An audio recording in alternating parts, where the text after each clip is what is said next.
Welcome, how you doing tonight?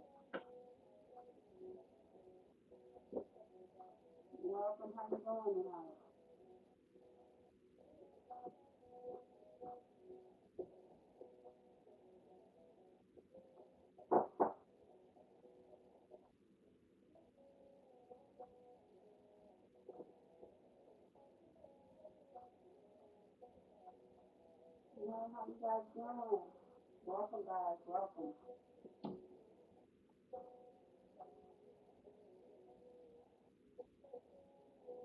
Hey, Daddy, how are you?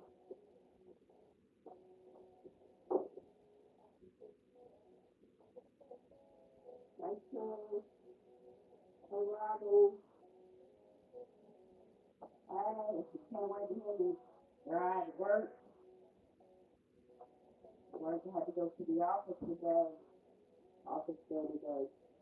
And the haircut, y'all, so we got to get it. Come up to food and haircut, right? And I'm going to have to have this.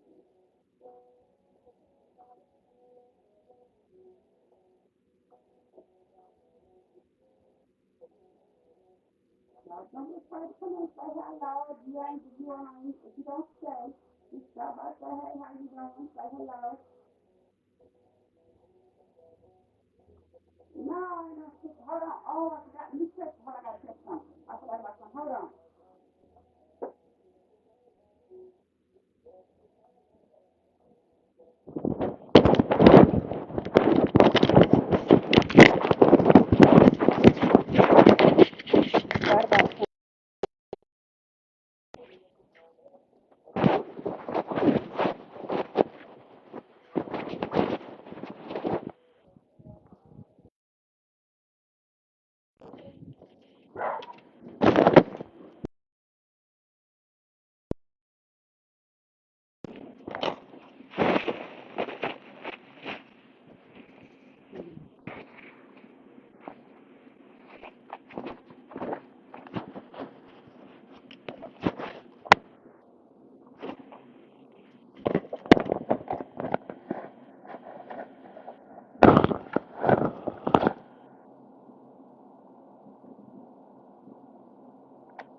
Can you hear me now?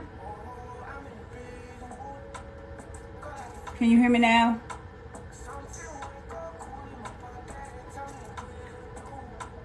Hey, can y'all hear me? Can y'all hear me?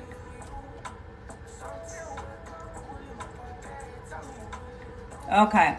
I had to my little earpiece I had in my pocket. Well, I had it out, and so sometimes it'll pick up like it's on speakerphone. So I had to make sure I'm not connected.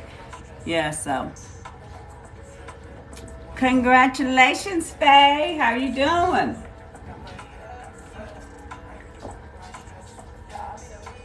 Yeah, I had to get rid of this thing. I don't know where my other one at.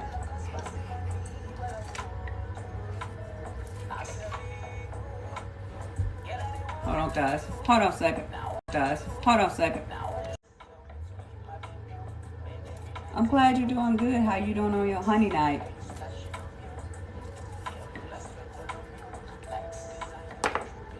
Yeah, I had to go into the office today and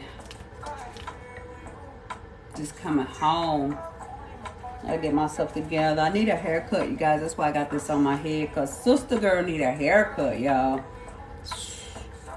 Being sick, ain't been to the barber.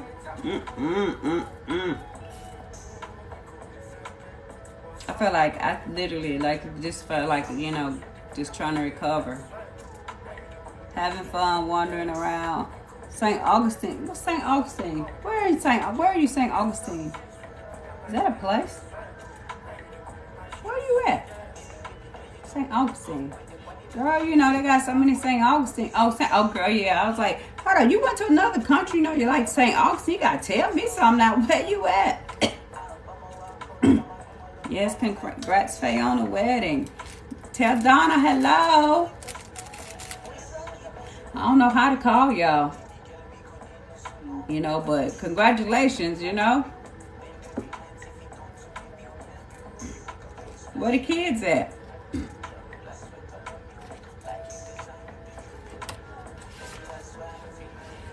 Oh, she said, hey. I know she's happy.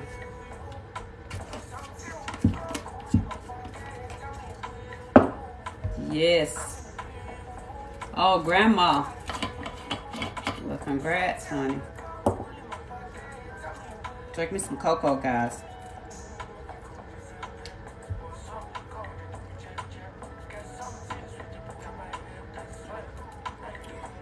Big smile. I know. I'm happy for y'all.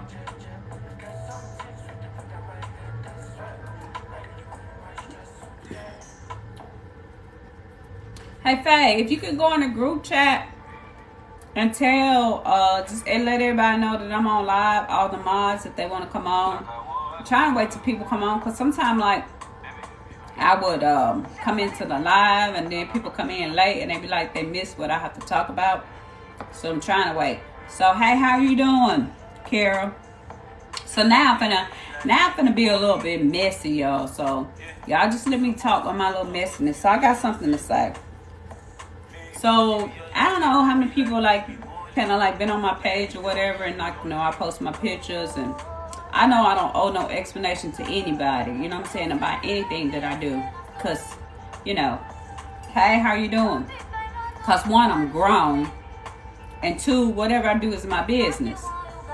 Yeah, I'm about to spill some tea. And two, whatever I do is my business.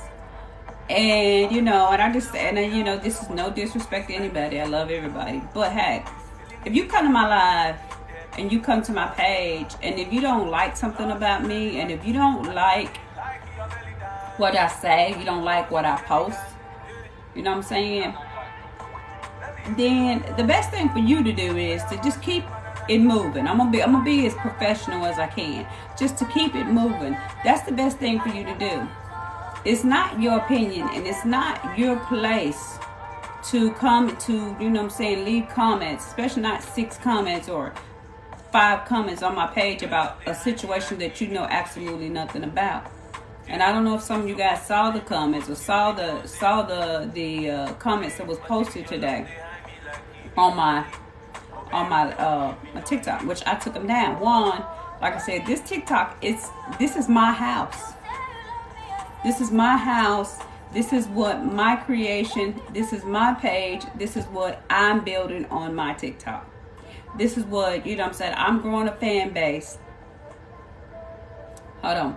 Let me talk. I'm growing a fan base. And just like everybody else on everybody's TikTok page, they grow a fan page because that's what they want to do. That's what their page. That's what, you know, that's what their thing. That's their creativity.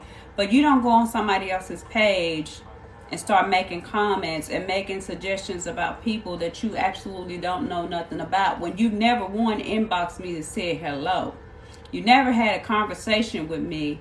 So how is it that you think that you can open up your lips to come into my house or go into anybody else's house on TikTok and make a comment about somebody in a way that has nothing to do with you? And I'm about to tell y'all what was said. And you know what I'm saying? I'm like, okay, so, you know, because like I posted, I had pictures like with something like this on my head. And, you know, I put the little headband around my head, you know, my little gold, or if I want to wear my little crown or tiara. I don't know I know I don't want anybody nothing, but I'm going to set the straight, because there are some people who come with fake pages, who monitor, who come to watch. You know what I'm saying? And they don't even have the decency or the respect or the enough to show their face, but they come in fake pages and fake profiles. So I don't owe anybody nothing, but I owe it to myself to speak my truth and to say what it is that I need to say. So I'm going to say this. So one, don't come to my D page with your D mess, talking your DS, because I don't want to hear it. One, what was said was, what me have my little head wrap on, or having my little headband on, saying, y'all stop boosting her, y'all stop posting her and boosting her up and telling her this and telling her that. You know what I'm saying? She needs to heal, she needs to do this, and y'all just boosting her head up and telling me that I need to stay off of TikTok for a while. And I'm like, okay, I need to stay off TikTok for a while. One, I don't even get on TikTok as much as some people do. I get on, every now and then. But then you say she needs to stay off TikTok for a while, and then say, one, you and your husband ain't even on the same page. That's where you messed up at. One, you don't, your mouth, anything about my husband out of your lips has nothing to do with anything. You know what I'm saying? Whatever I post is what I post. That's none of your business or none of your concern about what I post or how I post. If that's my husband, or if it ain't my husband, which the post I post had nothing to do with him. But if that's my husband, if I want to post about it, then I can post about it, because it's my life, it's my story, it's my testimony. So I have a right to talk about whatever I want to talk about with my testimony. Just because I see something, I post something, that means because that's to help somebody else.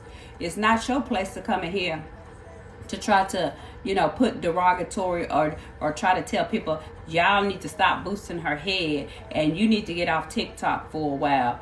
What the hell are you telling me I need to get off TikTok for a while? One, why did you request to be my friend? Why are you following me? And why are you, coming on my page at 11 o'clock or in the afternoon, scrolling through my page, going down my page, posting and posting and posting like you absolutely lost your mind? Why are you doing that? Why are you spying me? Why are you watching me? Why are you, doing that? I'm not spying you. I'm not watching you.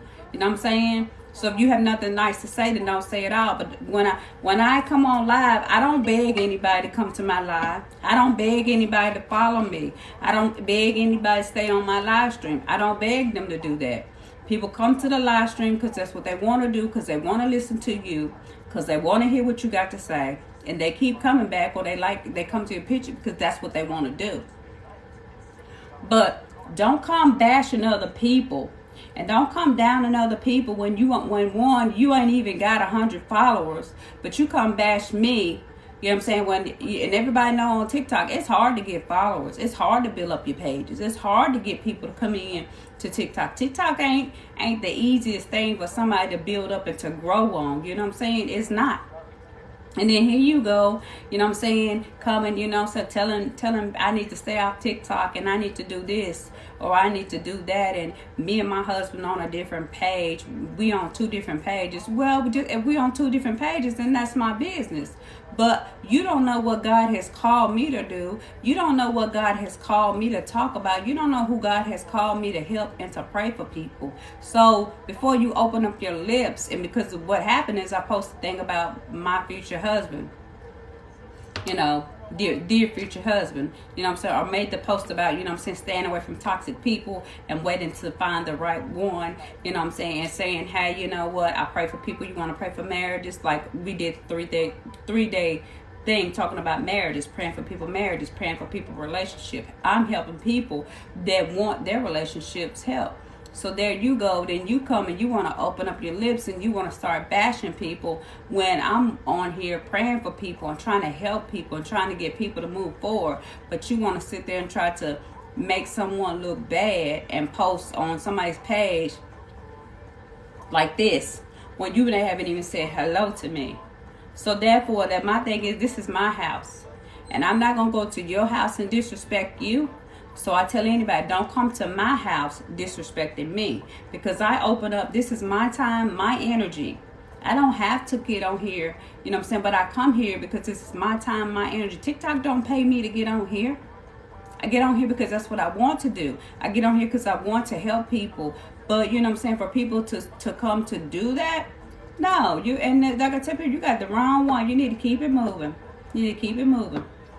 So, hi from Australia, how are you doing? So that's what I want to talk about, you guys. And I was like, wow, like, who are you?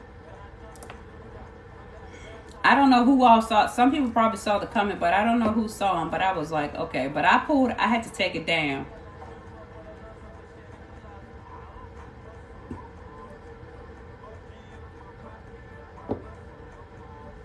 I'm sorry your father passed away, sweetie. I'm sorry. You know.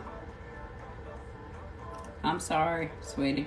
Hey, how are you doing? So, yeah, you know, I just had to put that out there. I'm just saying, you know, like if anybody don't want to be here to my page, don't come here. You know what I'm saying? If you don't like what I say, then okay, well then I respectfully, you know, respect yourself and go on and walk away with your dignity and your pride. Because honestly, what's gonna happen is you're gonna run up on me one day and I'm gonna hurt your feelings. But I'm trying to be like, okay, cordial and trying to keep it cool, because the way I felt a little bit earlier was not so good. But I'm trying to be cordial. I'm trying to like, okay, keep this professional. You know what I'm saying? Because I'm an adult and we have to be adults. And sometimes what some people do, that's the immaturity or the low self-esteem and a low vibrational part of our people. And I feel like a lot of y'all people been coming at y'all the wrong way, talking to y'all the wrong way. But see, this is what I gotta tell. This is what I tell people. One, your body is your house. You don't let nobody come into your house disrespecting you. You don't let nobody come in there and sit there and try to break your character. You don't let nobody come in and try to tell you what you can't do. Because the minute what I start doing, the minute somebody tell me what I can't do or come against me and tell me something about myself that I know that ain't what I want, you got to go.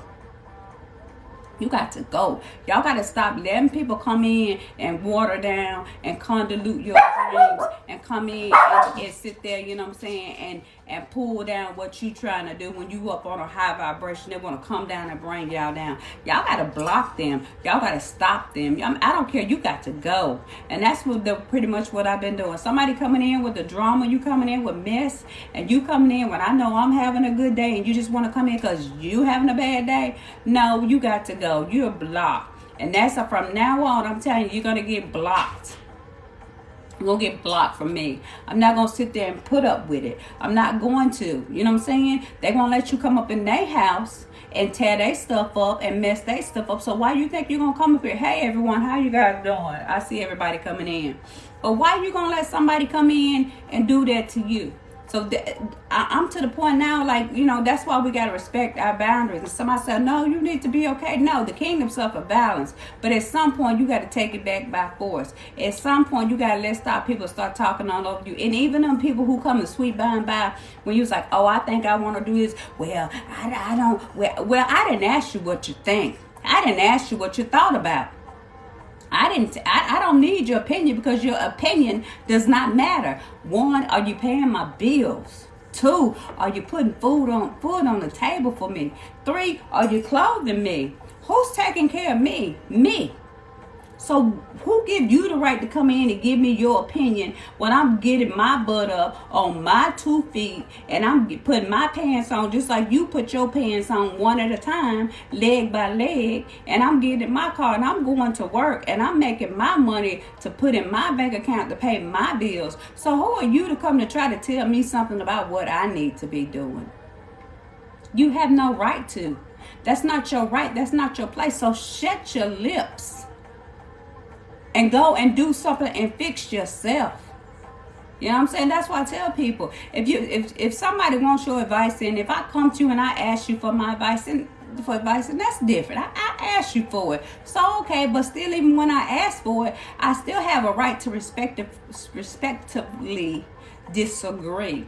I still have the right to reject what you have to say. Just because I asked you for advice don't mean I have to take the advice that you're giving me. Just like y'all come to me and y'all ask me for advice, y'all don't have to take the advice that I give you. At some point, we need to turn on our third eye and our crown chakra, and we just need to know if something ain't right, be like, that ain't right. That don't sit well with me. So stop letting people come in with their opinion, because you got people that's biased. People are always trying to be manipulated. People are always trying to persuade you to get their way, what they want. Stop the manipulation. Stop the bias. Stop the hate. You underlining hating on people for what? It's not going to do no good when you need to just work on yourself. And that's why tonight we're talking about the dark night of the soul. Hey everybody, that's why we're talking about the dark night of the soul. Why we go through the dark night of the soul. And this is some of the reason why we go through the dark night of the soul. Because guess what? We let people come in with their opinions and stuff that don't matter. And they come in and we let them do it, and we do it, and we don't stand up for ourselves. So God said, okay, you ain't going to stand up for yourself. I'm about to put you through this dark night of the soul. And then we go through these dark nights of the soul because God just trying to make us have a tough skin. You know what I'm saying? You got to have a tough skin. Sometimes what people say that don't matter. You can't be letting around. Can't run around because somebody said something to you or called you this name, make you feel a way that's going to change who you are. You're supposed to know who you are. Once you know who you are inside, it don't matter what nobody say. You're going to continue to hold your head up high. You're going to hold your head up and continue to be what Spirit has called you to be. I'm trying to tell you what dark night of the soul is. Listen, this is what we're talking about. This is what I'm telling y'all about tonight. Dark night of the soul. I'm going to explain it. But y'all got to stop letting people come in here and take. Spirit said you don't set no boundaries for yourself. That's why you go through the dark night of the soul. You don't sit there and tell people no when they need to be told no. Always telling people yes. Always letting people come in and take and walk over you. Always letting people come in and try to persuade you to be what you know you don't want to be. Like you're saying, you trying to tell me, I put on this, girl, I think you should, I like this red. Well, girl, I think you should put on blue. This your color. And you know your favorite color red. And somebody told you blue your color. You're like, yeah, you know what? You kind of like the blue. No, blue was not your color. Red is your color. Stop letting people persuade you to what they want to be because that's how they feel. That people used to tell me growing up, when I used to want to wear circles and checkers. They was like, oh, you can't wear circles and checkers. That don't match. Or, oh, you can't wear stripes and squares. That don't match. Who gives a flying flip but you if you say it don't match? If I say it match, it match. If I say I like it, I like it. You know what I'm saying? Some of us, we too afraid. We want to color. I'm just saying, so we want to color our hair. We don't want to color our hair because we too worried about what somebody going to think. Or we want to try this new outfit. Or we want to do this, but we so worried about what other people going to think. Their opinions don't matter. The opinions don't matter, sweetie. At the end of the day, you got to live with you. How you want to be, how you want. So now I dress how I want to dress, and people look at me. I don't know if this lady or whoever this person was, because I wear this on my head, and they feel like I'm being. If I want to wear this on my head, I'm gonna wear it on my head because I feel comfortable, because that's what I like to wear. My daughter bought me African dresses. You know what I'm saying? I didn't ask for it. She bought it. I thought it was really nice. That's why I took the pictures in. That's why I took the pictures in the African dresses. I thought they were nice. And I told my daughter, I was like, well, I don't know where I'm going to wear this from because we really don't wear this around here, in America. My daughter said, Mom, just wear it wherever you want to wear it. If you want to wear it to work, wear it to work. If you want to wear it to go to Walmart, wear it to Walmart. If you want to walk around with your crown and your tiara on, just wear it, sweetie. Just do it. Hey, how you doing? Just do it. Don't worry about what other people think. Because they're going to talk about you anyway. A person that want to talk about you, they're going to find something to talk about you anyway. It does not matter. It don't matter what you do or how you do. They're going to talk about you because they just want to talk about you. Because they just want something to talk about. Well, if they want something to talk about, then give them something to damn talk about. I'm going to give you something to talk about. Girl, you see what she had on? And you did. Girl, and so what? Who says that you're right? Who says that your opinion is right? You know what I'm saying? Your opinion is right because that's what you believe to be right. Who says 2 + 2 is 4? We don't know if it's right. They just told us it was right. Who said it was right?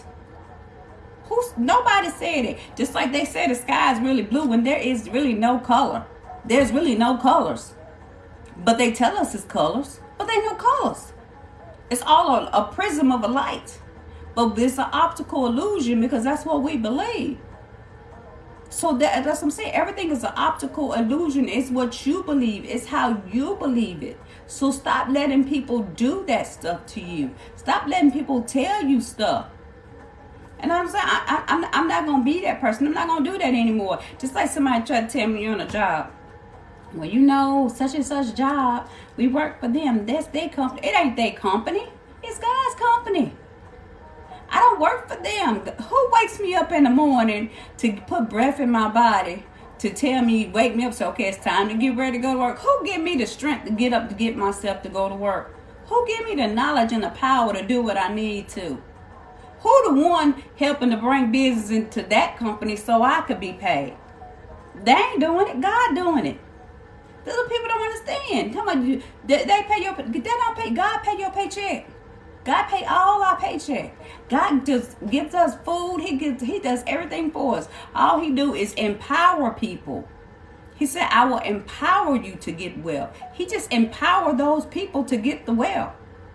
That's like me. I come over here and I sit and talk to you. I can't talk to you if God don't give me the wisdom to talk to you. I can't give you knowledge and revelation if God ain't giving it to me. Because my little pea-head brain can't do it. And that's what some people do. And they sit there and think, oh, you know what? You so worried about this place and worried about that check. No. You can't be stressing out and worried about that. You got to know where your help come from. He said, look to the hills, which where my help come from. Look to the hills, which where my help comes. Some people, like somebody say, I'm worried about the man because my man pay me. Your man don't pay your bills. That's God that keep touching that person to pay the bills. That's God who giving that person strength to guess what? To get up and go to work. That's you God giving you strength. Because if God take the strength from him or take the strength from me or God close the door from us, what can we do? We can't do anything. We can't do it. So that's what I'm saying. Y'all stop looking at man and stop looking at other people. Stop worrying about what other people say. Look at what God says about you. You are uniquely and wonderfully made. God said he's the potter, he's the clay. He created you all before in his perfect image. There's no ugly, there's no pretty, because beauty is in the eyes of the beholder. Beauty is in the eyes of the beholder. So somebody could look at you and may not think that you, just because one person rejected you and they say, you know, they don't like you. Well, that I'm just not your beauty. I'm not your beauty. But then you got somebody else who's going to look at you and see you the best thing smoking. Because that's your beauty. Go where you're celebrated. Go where people love you. Go where people are appreciative of you. That's what you got to start doing. Stop letting somebody go because you fat or that's so you fat or your hair ain't long enough or your hair too short or this. Okay, then guess what? I'm just not the beauty for you. Go look some damn where else. Go find somewhere else to look. I'm just not your beauty. Everybody there's somebody and something for everybody. There's somebody said there ain't no love for me. There's love for everybody. Everybody. Period. It's just sometimes not what we want. It's not sometimes what it's supposed to look like. But it's out there for everybody. And not everybody's meant to be in a relationship. Some people just meant to want love from their family. You know what I'm saying? Some people just is meant to just to be single. You know what I'm saying? Some people, that's just how we're meant to be. But it's what you love. Some people just love is just being with their animals. If that's what they want, that's what they want. If they don't want to date, I don't want to date. If I want to date, then I want to date. But be free to be you, because when you begin to be free and you begin to be you, that's when you begin to celebrate the best part of you. Don't be afraid. I get outside sometimes, I just start howling at the moon. They may call me crazy. Guess what? But I'm free to be me. I don't have to worry about being a spectacle or somebody looking at me, analyzing me based on what I am and who I am. I'm free to be me. And that's what y'all gotta be. Be you. Be you. Some people in a relationship, they with a man, and a man be like, man, I've been with my girl for so long. I ain't never seen my girl without makeup. Cause she too afraid to, one, take her wig out her hair, and just be like this. Too afraid just to be just natural. You know what I'm saying? Or too afraid to take these off and let them see the real you. Period. Let them see the real you. We too afraid of that. And men too. We too afraid. Men too afraid sometimes to let somebody see them vulnerable because, oh, they gonna think they this and this. Well, then that means they just ain't for you. If you gotta pretend to be some or try to be something that you ain't just for somebody to be around you and like you, that means they don't like the real you. They don't like you anyway. So stop trying to please other people. Just stop. This is why we go through these dark nights of the souls. Period, yo. So I just had to say that. So look, somebody was talking about 444 today. 14 people here to 444. So and they was like, hey, I've been seeing 444. I've been seeing these angel numbers. What does 444 mean? So I got to looking it up. And 444 is talking about self-love, coming to the acknowledgement, coming to the realization who you are, knowing that there's a foundation that's being laid, there's a foundation that's being set up for us. And I was like, okay, God, what you talking about when you talk about a foundation? And God said, because some of us, we've been built on a faulty ground. Belly, I'm not doing a general reading right now. Hold on, sweetie. Some of us are, the relationship. Some of us are built on a faulty ground. 333, 444. You've been saying that 444. I'm about to tell you about the 444.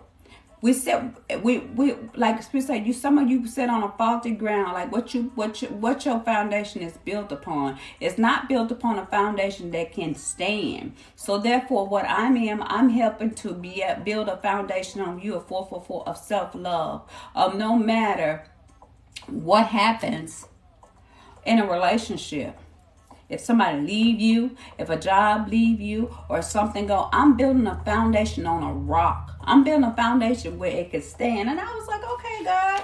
So God told me, the story of the parable of the rock? I was like, yeah, God, I know that parable. I know that story.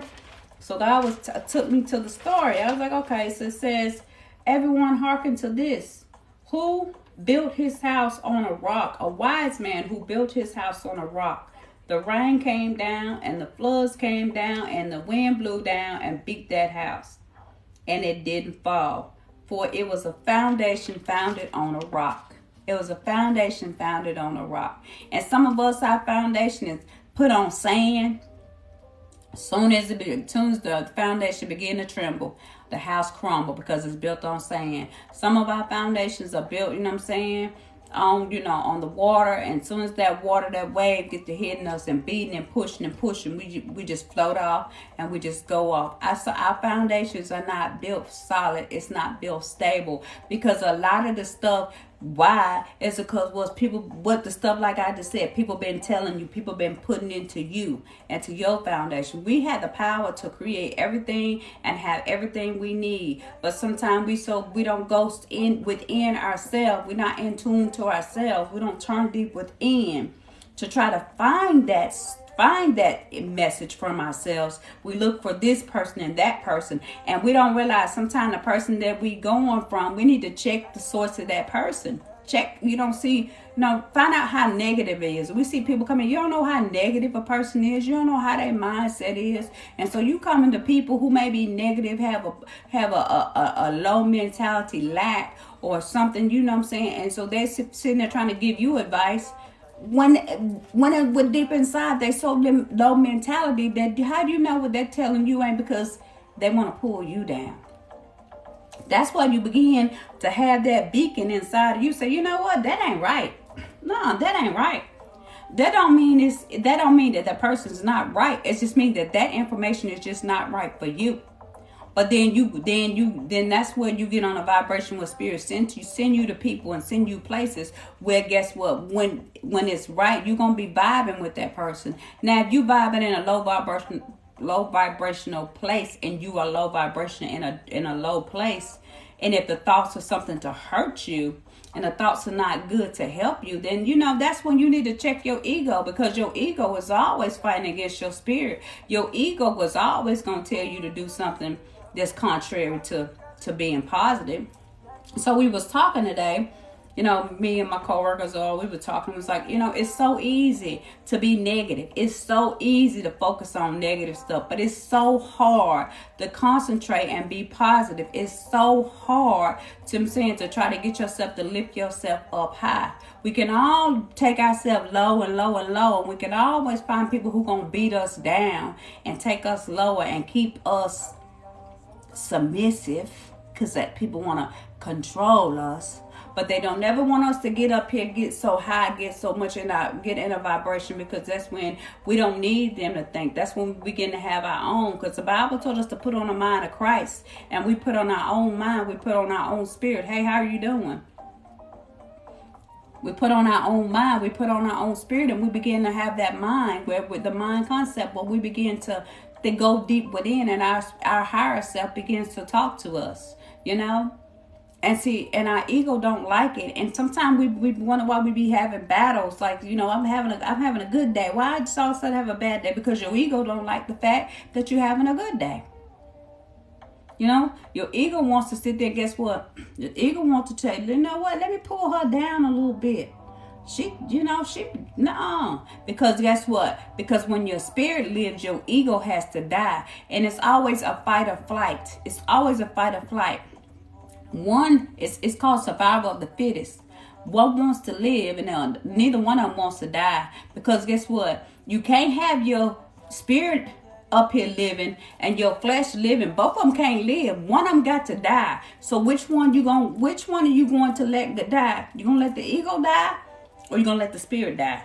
You be like, well, you wonder why I can't hear from spirit, because we're still walking in our ego. We're still walking up in flesh. But we got to let one of them go, and one of them has to live.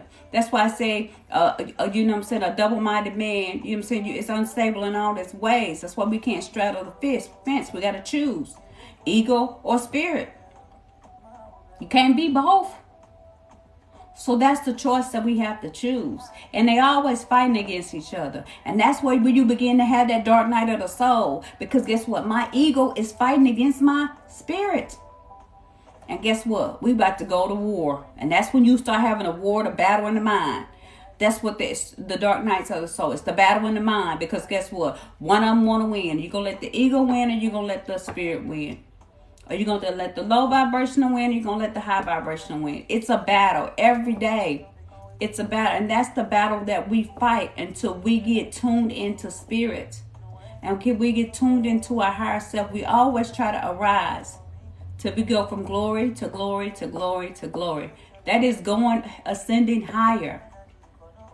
You know what I'm saying? That's why Jesus is ascended master. That's why Buddha is ascended master.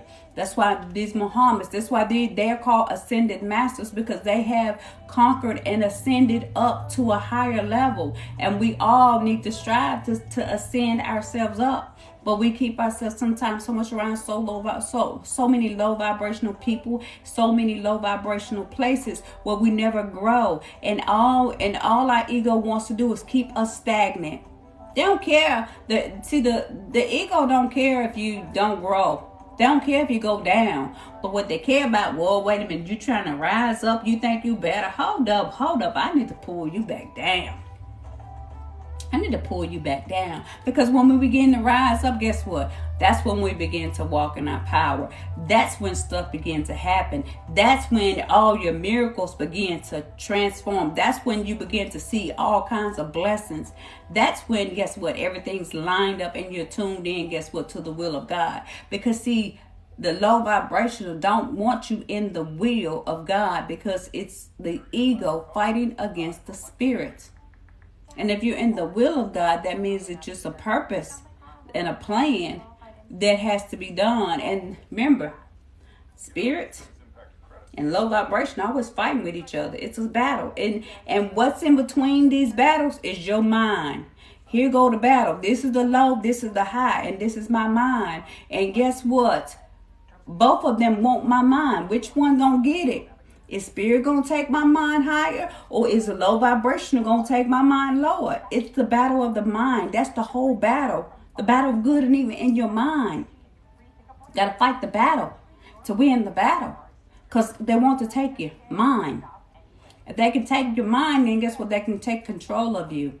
But see, in spirit, there is not control. It's liberty. It's life. Because you're free to become alive. You're free to be who you are. You're free to be who you are called to be. You're free to just to live and to enjoy. And one thing we know that negative people don't want, they don't want you to live. They don't want you to enjoy. They don't want you to have no peace. You know, some people like, you know what I'm saying, you got to see, you wonder why you see some people in low vibration world. Well, I'm low vibration. I ain't having no problems because you ain't trying to ascend. But try to be low vibration and try to ascend and see how many problems you have when you begin to ascend. As long as you're at that partying, drinking, doing what you want to do, you having yourself a good time, you staying low vibrational. Oh yeah, you trust me. You might have some fun down there doing the negativity. But the minute say I stop and I change, I don't want to drink no more. I don't want to party no more. I don't want to hoe no more. I don't want to be out there doing this. Try to stop and try to say, you know what? I'm going to start living right and see how many battles that come to you. See how many struggles come against you because you're trying to move forward. You're trying to move forward. And when you're trying to move forward, it's always something trying to knock you down. Knock you down. And that's the whole concept, and that's what we don't understand. Good evening, how are you? And you know what I'm saying? Yes, respectively said. That's gonna be my word. Respectively said. So yeah, so you know what I'm saying? That's like what's going on, you know what I'm saying? And it's so much of a battle in the mind. So then when I you know, and that's that foundation. God said, I'm going to put you on that foundation. So whenever the storms come, whenever this low vibrational people, whenever people come with negativity, whenever people come with gossip, whenever people walk about your life, or whenever you lose a job, or whenever a loved one dies, or whenever something don't go your way, you ain't going to be knocked down. You may go down for just a little bit because what the Bible say, a righteous man falls 7 times, but he get back up. So guess what? You may fall just a little bit, but you gonna know, guess what? Shoot, greater is he than me that's in the world. Let me get myself back up and dust myself out and keep on going. You may stay there for a little bit, but they know they can't hold you because your foundation too strong. You're a rock. And that's what they try to do. But anyway, so, you know, but going through a dark night of the soul is extremely, extremely difficult. It's extremely painful, you guys. Yes. I said I would talk about it.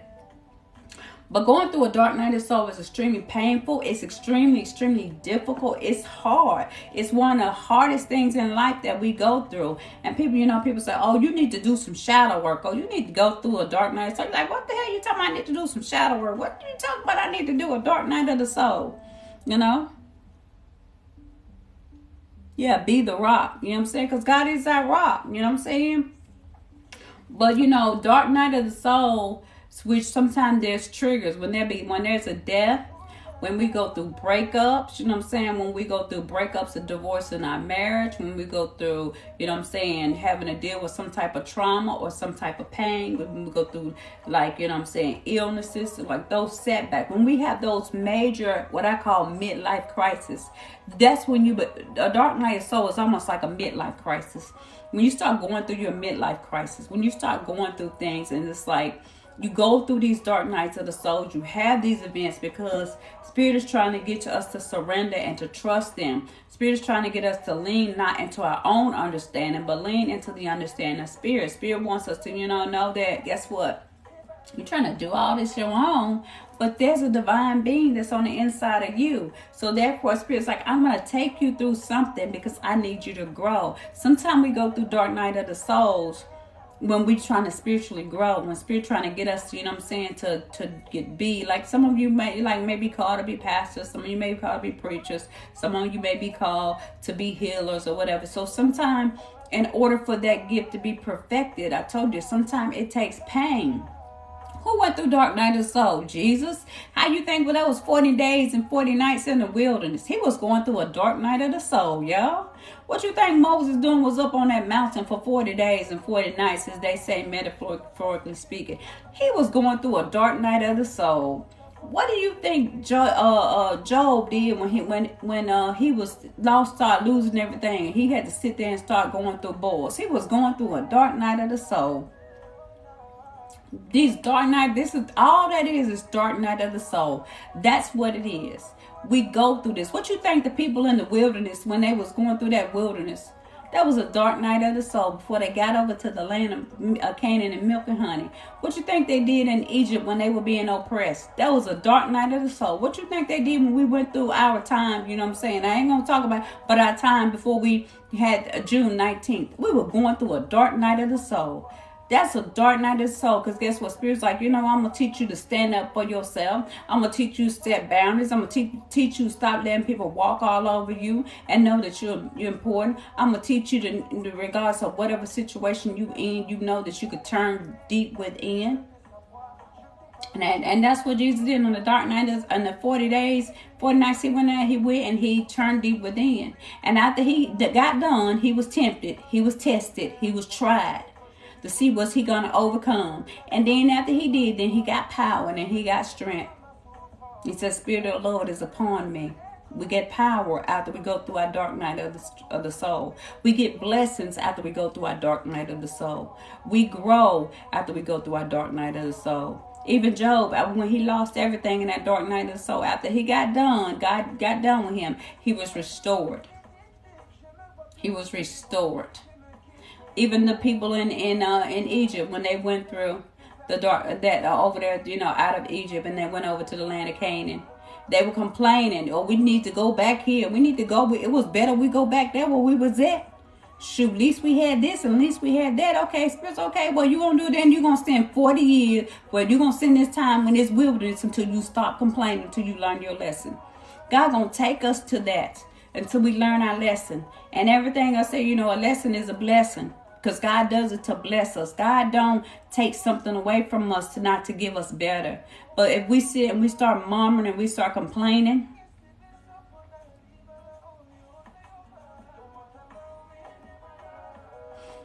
right now I'm doing a collective. We're talking about dark night of the souls. So, you know, we start murmuring and we start complaining. Welcome, D. Welcome, everybody. How you guys doing? If we start murmuring and we start complaining, you know what I'm saying, through this time for the dark night of the soul, you know what I'm saying, God gonna keep you there. And so, you know, I was like, okay, so it says we must surrender and trust. We must accept where we are at this time. We must, you know what I'm saying, pray and meditate. You know what I'm saying? Because God is trying to, like, get you to, like I said, trust him.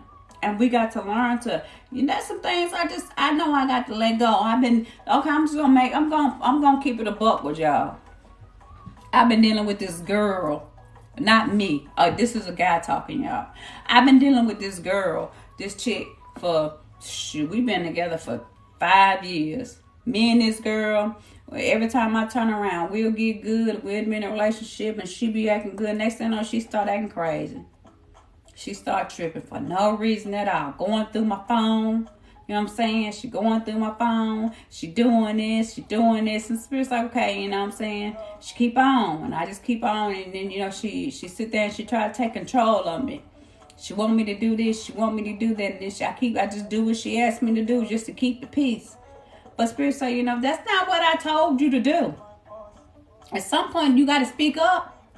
At some point, you got to stop letting her do this to you. At some point, God's like, I told you to leave. I told you to go somewhere. I told you to do this, and you ain't doing this. Okay, so you don't want to listen to me? I'm about to break y'all up. I'm about to put an end to this. I'm about to take you through this dark night of soul. Then you begin to have a breakup. Then you begin to have a meltdown. And Spirit take you through this because guess what? Spirit trying to get you to love yourself more. Love yourself, set boundaries for yourself. And you go through this phase where you're going to have to start trusting yourself. You got to go through the reason why I let this happen.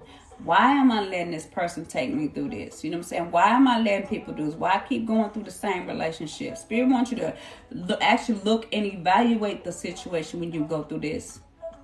When you start to evaluate and you see what it is, the Spirit's like, now that you see it, I want you to set a boundary and stop it. And then we're like, okay, well, I got this. And then we think we got it, and then God will take us and give us a test. Yeah, both parts, male or female. Male or female. This is just, I just use the male in general because I don't want to always keep using the women, you know what I'm saying? But so they take us through this test, and we go through this test. We're like, oh, I think I got it now. I ain't gonna let this happen. I ain't dealing with this no more. Next person, I ain't got time for this. So then Spirit send you somebody else, and you be like, hey, you know what? I was with old girl. You remind me of her. This person started to remind you of the girl, remind you of the other person. Then they start doing the same stuff the other person did. And then you back in that cycle again. And Spirit said, okay, you said you learned your lesson, so now I put you back with the same situation. So now you see it. Are you going to continue to let this person do this, or you going to walk away? And some of them don't. They be like, well, you know, she good and she this. I'm going to try to make this work. You're trying to make something work when that's a test for you to, a karmic cycle, for you to break the karmic cycle so you can move forward, learn your lessons, and go on to the next place. And you'll go to another relationship. You'll go to another relationship because you're not healing what the problem is, that I don't love myself, or I don't respect myself enough, or hey, I was treated like this as a child, and you know, so somebody told me that I wasn't good enough. Somebody told me that this is all I could have. Somebody told me that this is all I could have, and so therefore, guess what? I'm gonna keep settling. So I'm gonna keep settling, even though I know that I deserve better, and because I don't see my worth. So how this person gonna see their worth and respect me? So let me keep doing this. So you're gonna stay in a relationship, then you go through a karmic cycle again until you learn a lesson, and then you and this person get together for a while, and guess what? Spirit say break. So you and this person break up. You break up, you hurt, you're sad, you're crying. You're going through another dark night of the soul. Okay, then you go through another dark night of the soul. You cry, you sob, you look at the relationship, you evaluate stuff, and you be like, you know what? I ain't gonna do it no more. I'm done. Or you say, I ain't gonna be cheating no more. I ain't gonna be drinking. I'm gonna be faithful. I'm gonna be committed. So okay, God said, okay, I'm gonna give you somebody else. God give you somebody else. You go through a relationship. Let the same thing keep perpetuating. Eventually, you get to the point like, you know what? Then when you let it go, the next person that come in with that drama, you got to go. You out of here. Nope, you toxic. I ain't dealing with you. Oh, hold up. What? Nope, bye. And then you begin to shut down, and you begin to set your boundary. You begin to say no. You begin to see your worth, and you know that I love myself enough not to go through that stuff, not to put up with that stuff. And Spirit said, okay, now you ready. Then Spirit start taking you on this awakening, where you begin to be awakened in your mind. You begin to be illuminated. You begin to see things different. You begin to see things clear. And then guess what? Then good stuff start happening. Good jobs start falling in your lap. Good jobs, good life. And then guess what? Then you find that good woman. And then the woman who was a karmic be like, I was with you all this time. Or you be like, I was with her all this time. She wasn't nothing. Now look at him. They're the best husband, the best wife, faithful, devoted, got a good job, doing good for themselves. Because they learned their lesson. And they moved out of that karmic cycle. And then that's when they began to move into what God had for them. That's when they began to get a woman who was equally yoked. Somebody who loved them. Somebody who respected them. Somebody where, you know what I'm saying, like, I didn't have to fight with you. I didn't have to argue with you. I didn't have to worry about, you know what I'm saying, trust. And you didn't have to worry about trust for me. Because we're equally yoked. Because I've learned from this, and you grew from this. We healed from this. Ain't no brokenness. I ain't got to deal with your drama. I ain't got to deal with you, you know what I'm saying, every time I turn around, you calling me, complaining, crying because about your victim mentality of how this person did you or that person did you. I ain't got to deal with all that. Now we could just live and be free and be happy. And you see that person who happy. And you still over there in a cycle, because you still got to go through your dark night of the soul. So God will take us through these dark nights of the soul. And how long does it take? As long as it takes you to learn your lesson. How many dark nights of the soul you going to go through? I don't know. Some of them go be in a dark night of the soul for 5 years. Some of them for 10 years. Some of them for 30 years. Some of them only for 2 months. It depends on you and when you learn your lesson. And so then Spirit takes us to this.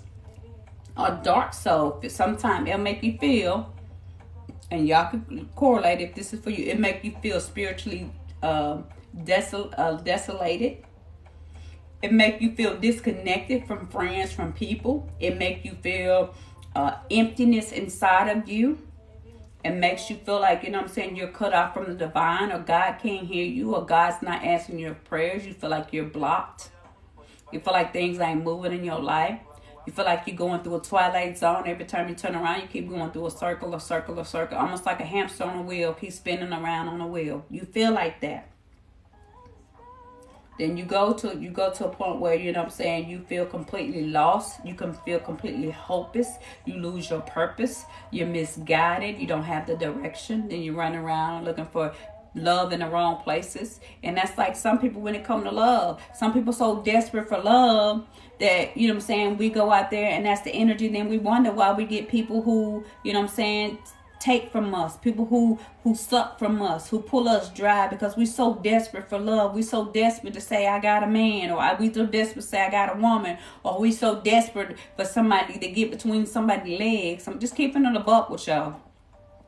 To get between somebody's legs, So therefore, we wonder why we get with people who just would want to use us. And even men get used too by women who would just want to use them for a sex toy, or just use them for a paycheck. And we wonder why we get sucked in and pulled into that. We wonder why we get on jobs and we keep going through the same stuff on the same job, because it's just a lesson we're trying to learn. And if you keep having the same temporary pleasure, when you keep having those same problems, you guys, it's because it's a karmic lesson. It's a cycle, and God wants you to learn from that. Men, stop letting women use you for a paycheck. Women, a lot of women do it, and men. It happens to women too. But you gotta stop people letting you use you for a paycheck. You know what I'm saying? It's okay if you're in a relationship and you with somebody, y'all married, y'all building and working together. I'm working, out working and you keeping the house together, you doing this. That's okay. That's a good thing. But just every time you turn around, you got a girl, you can't even get nothing from her, because you got to figure out what you going to buy her, what you going to get her, where you going to take her out to eat, where you going to get her hair done, where you going to get her nails done. And then, some women the same way. You got a guy, you can't even, you try to call. Every time you call the guy, he wants something from you. He want to know when you about to come and, when you going to let him smash, when you going to bring him cigarettes, and when you gonna, do all this stuff for him. Or hey, you know what? Y'all get into it. Hey, baby, I just seen these new pair of this outfit I like. Shoot, you gonna get me that? That's not love. That's not love. That's not something you looking for. But we do it because guess what? We like, okay, Or this what I'm supposed. You think, well, this what I'm supposed to do. This love. No, that is not love. That's not the real love. You want love, equal give and take. Some and that go for men. Some men just want a woman, just like, I'm tired of going out to eat all the time. I just want you to sit at home and cook something to eat. Bring me some lunch on some work. On some work. I said it, and I said what I said, on some work. Don't bring me lunch to work. Bring me work on some work. Bring me something. Sometimes men want the woman like, we going out to eat. Hey, can you pay this bill? And it's just like, so that we need to just know that we're special, and we need to deserve that specialness. We need to know that that's what we deserve. And even for a woman, like some women, like the men, like we let men talk to us and call us any kind of names. Y'all know how you get talked to and called out your name, treated any kind of way, disrespected. That's a cycle that God. So you know what? I wouldn't talk to you that way. I wouldn't treat you that way. So why you let somebody else treat you that way? Why you do it? Because if it was anybody else that did, you want to punch them in their throat. And I said throat, not throat. Punch them in their throat. So So don't let nobody come disrespect you, or or if it was a guy and you talking to somebody that way, and so let somebody talk to your mama that way. Let somebody talk to your sister your way. You're gonna meet them in the street somewhere. You're gonna find them, And that go the same thing for, the women.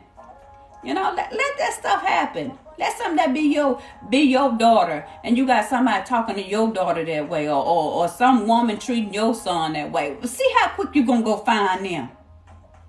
So how you think God feel about us being his kids, his daughters, his sons? When we supposed to be kings and queens. That's why whoever this person was to talk about me, because I got my little tiara, I wear wear my crown or whatever on, because I'm a queen, because that's who God says I am. So I'm gonna be the queen that God says I am. Not that I'm trying to because I'm trying to impress somebody, or I'm trying to do a show for anybody. No, because God said I was a queen. God said I was an empress. So if my father says that's what I am, so now I'm gonna be that. I'm gonna let what's on the inside of me show out on the outside of me. And if you don't like it and you think it's for show, then guess what? Maybe you need to go check yourself, and maybe you need to stand up and see yourself as the queen or yourself as the king if you see it as a problem. And that's the thing about people. People that's so quick, what they judging about you is really what they need to judge about themselves. That's the reflection that they feel about themselves. People looking at people calling this because you don't love yourself and you see yourself in that way. So you want to project your inner conflicts and you want to project them on me. Now that's a perception of you. That's a perception of who you are. That's not a perception of me. Okay? Yes. And that's how we should do. And that's what we should do. If you want to walk around and do it, because guess what? When we were little kids, our mothers dressed us up in the fairy dresses, and they dressed us up and they called us kings and queens, and we run around in our little fairy flies and our little butterflies, and guys, you run around in your He-Man and your Spider-Man. Y'all know y'all wear that little Spider-Man suit all the time, little hero. He-Man, you know what I'm saying? He-Man. Y'all run around like that, the avatars, and you know what I'm saying, like y'all was a Power Ranger, transform, robots, fall out. That was me too. That's the stuff we did. You know what I'm saying? Because we weren't afraid then. Kids, parents, we have a Halloween costume. It'd be summertime. We still wearing our Halloween costumes. Come on now. But we too afraid to do that. We're afraid now. Because people say, oh, you got to be a man. Oh, you got to be a woman. You got to put that stuff away. No, the hell I don't. If I want to sit there and that's what I want to be, then that's what I'm going to be. We got to be childlike. There's still a part of you, an inner child that we have abandoned. We have left. And sometimes we go through a dark night of soul just because Spirit wants you to go back and find that child. Go back and find that youthfulness. Go back and find that playfulness. Go back and laugh. Go back and smile. I like to sometimes take myself to Dairy Queen just because I like ice cream. Because my mom used to take me to Dairy Queen on the weekends to go get me an ice cream. And I give me a dip cone. I'm like a kid in a candy store because that's what I like. Because that's what makes me happy. You know what I'm saying? I like to go out, I used to go outside and, go and throw rocks. You know what I'm saying? You got to get rocks to go throw rocks on the water. When you used to go throw rocks on the water and walk around. Like just stuff like that. I like to go out sometimes just to walk outside barefooted, to put my feet out in the grass. Because that's just what I like to do because that's fun for me. And when it rains, I like to go outside, not when it's cold, but when they go outside in the rain. Go sit and have some fun. I want to go splash my feet in the water. If I want to splash my feet in the water, I want to do that. I'm doing fine. My day was wonderful. But that's the stuff we got to do. That's still a part of us. The childness is a part of us. And sometimes the men, like they play video games, we fuss at them because men do play video games a lot. I'm just saying they do. But that's just a part of them. That's a child. Like I remember when we played the little Atari, little Pac-Man, Donkey Kong, you know what I'm saying? That was fun. That was us. So why is it that we can't still be kids? Why is it because if we do that, we got to be called childish or we got to be called immature? No, we don't. If that's what we want to do, we need to do it. That's when we grow up, them big kids, they have toys, Men, they like the little cars growing up. They don't play with their little cars. Now they get that. Now some people like to just buy cars because that's just what they do. Still got one. I'm a big child. Yeah. Yeah, you know what I'm saying? So that's the type of stuff, like, you know what I mean? I got porcelain dolls that I have. You know, I don't play with them, but I have them, you know what I'm saying? Or stuff that I like to do. You know, I used to like the little easy bake oven. And when I was a little kid, I'm going to tell y'all something. When I was a little kid, I used to love the little rock tumblers, thing to take rocks and tumble them. That's what I love. But didn't realize, guess what? That's me, because I love crystals so much. I love crystals.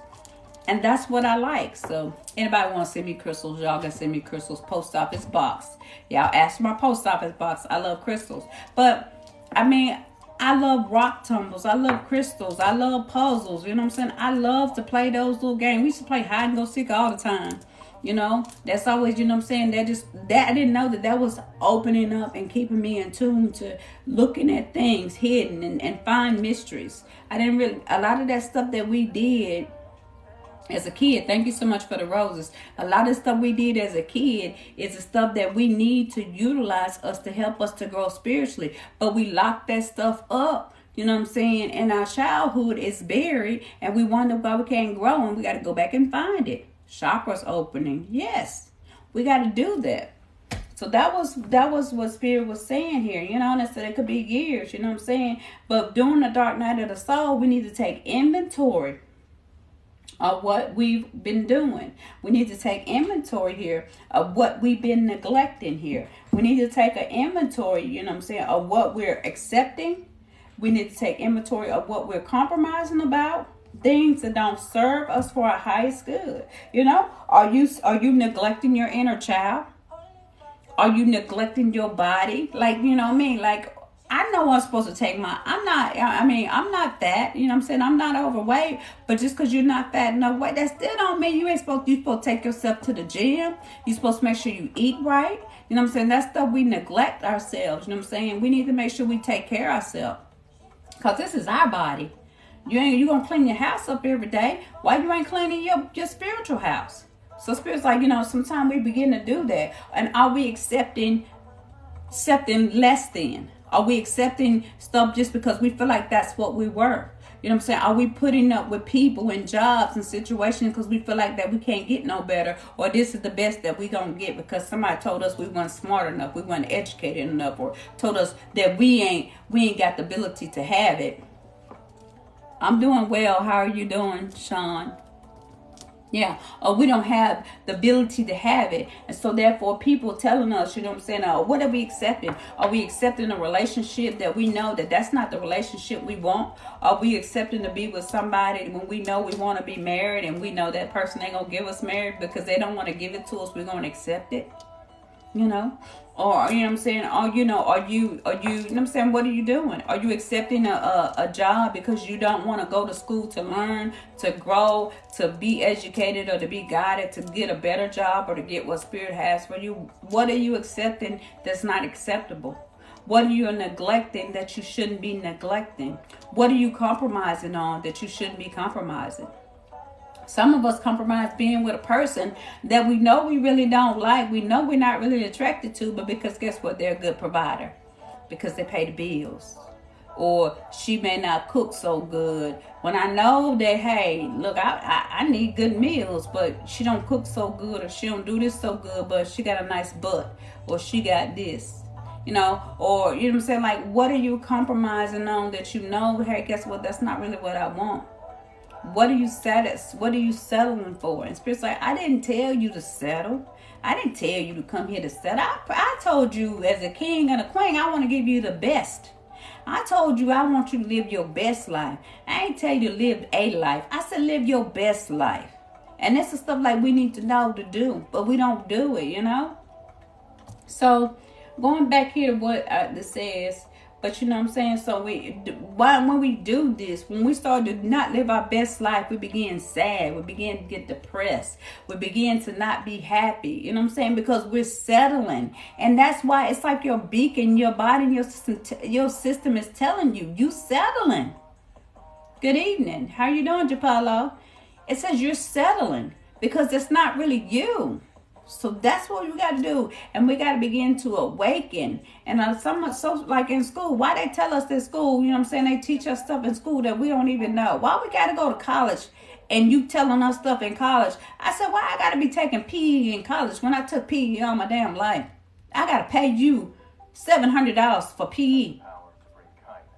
Why I gotta take classes in college that ain't even gonna benefit me? You know? And then it's like, you know what I'm saying? Because they do that to try to control us, to keep us submissive or keep us under a certain way. You know what I'm saying? But that's not the way. You guys make sure you share the live, tap on the screen. Because they try to keep us that way. You know what I'm saying? But that's not how we're supposed to be. We're not supposed to settle. We're supposed to always make sure we're striving from glory to glory to glory to glory. And so even I do it too. I get on a job. I'm doing good on a job. The money okay. But I still need to be keeping my options open. I still need to always be looking for a better opportunity if the better opportunity is going to come. Because so then if it comes, that don't mean I got to take it. When somebody call me for a job, that just means that's an opportunity that I might need to be looking at. That Spirit might have for me. I do it all the time. Be so faithful and loyal on a job. That's one of my things. So faithful and loyal on a job. That then when the push come to shove, they ain't loyal and faithful to me. They gonna cut me out for it. You got to go. We had to decide you was the one that got to go. And then there was an opportunity here. Somebody called me for a job. You looking for a job? Nah, I got a job. You know what I'm saying? Like there was one job, I think at Toyota. I was working at this one place. I was doing sales or whatever. And I was like, I committed to this company. I'm going to work for them. This is their peak season. You know, they need to get their quotas up. You know what I'm saying? And, you know, I'm going to tough it out. So Toyota called me. Toyota, this place was making $10,000 a month, y'all. I'm telling you. $10,000 a month at this dealership. It was a booming dealership. I went for the job interview the first time. They didn't call me. They called me this time. But when they called me, I was working, you know, with this job. And I was like, okay, now I'm working on this job right now. I said, but I promise, you know what I'm saying, this is their peak season that I'll stay here, you know, on the job. You know, I said, but after the job over with, you know what I'm saying, we almost done. I said, I can give you a call for the job, right? He said, yeah, you give me a call. Well, guess what? When the job was over with from what I was doing, I thought they let me go. They let me go during that season. I was out the door. Then I called Toyota to see if I could get my job that they had promised me. Well, guess what? The person who was there that was hiring me, he was gone, and the other person decided he just changed his mind. So there was a time when it was ripe. Would you see when it's time for the ripening and time for the reaping, we gotta seize the moment and seize the opportunity the Spirit is giving us. But if we don't, then that's when we begin to miss God and we begin to miss our blessing. So guess what? I never took that job at Toyota. But if I would have took that job at Toyota right now, I'll probably make $100,000 or more a year. Doing well. But I didn't take the job. Yeah, I miss you too. So that's what we got to know. We got to make sure we don't miss opportunities because we're trying to be loyal and faithful to somebody who's not going to be loyal and faithful to us. That don't mean you go around and cheat now. You know what I'm saying? And cheat on somebody. But because, you know what I'm saying, it's just like if it just ain't it, it ain't it. But at some point, you know what I'm saying, thank you for the follow. At some point, that's where you got to be true to yourself. At some point, you got to realize God trying to put food on my table to eat. You can't let nobody come and eat off your plate and you starve, y'all. That's the food. That's what God put on your plate. So you're going to let somebody come eat off your plate and you mean tell me you going to starve? Because at the end of the day, when they done, they done took your food. And they went on and filled their plate up. And you looking over here, your plate empty. A lot of we do it all the time. We go over to want to help somebody out because they're in trouble. Go look after them when they're in trouble. Then the minute that we get in trouble, try to call that person. You don't see their ass nowhere. They gone. They hiding. They ain't got it. You can't see them. You don't hear from them. Nothing. Not nothing. And you didn't sit there and gave to this person and help this person. Went and did everything for the person that you possibly could. And then when it comes to you and as somebody say, when my D in the dirt, what you got for me? Nothing. And you know what? It just opened my eyes to a lot of stuff. So I remember I said, you know what? So when I get paid, you know how we give out 10%, you're supposed to give 10% to other people. I gotta start giving 10% to myself.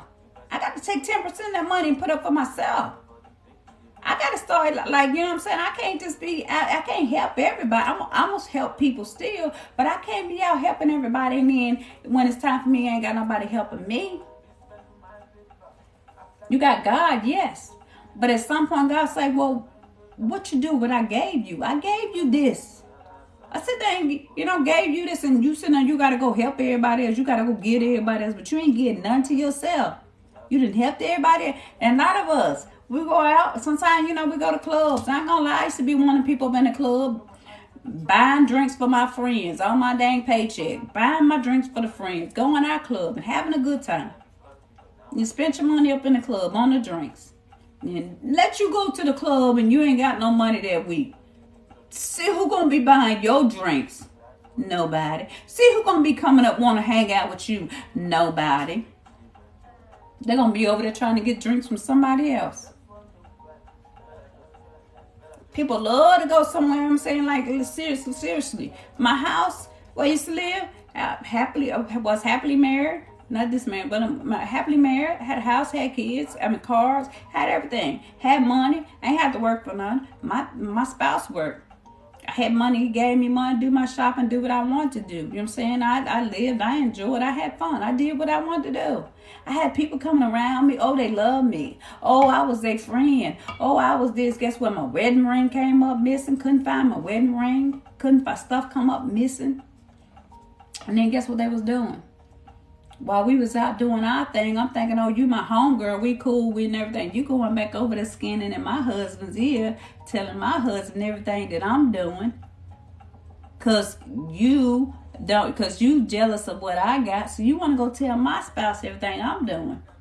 My spouse come asking me stuff, and I'm like, what the hell, how you? Cause somebody was skinning and grinning, then they telling you, oh, you need to leave him, or you need to go on, or you need to do this, or you need to do that. And then when they do, guess what?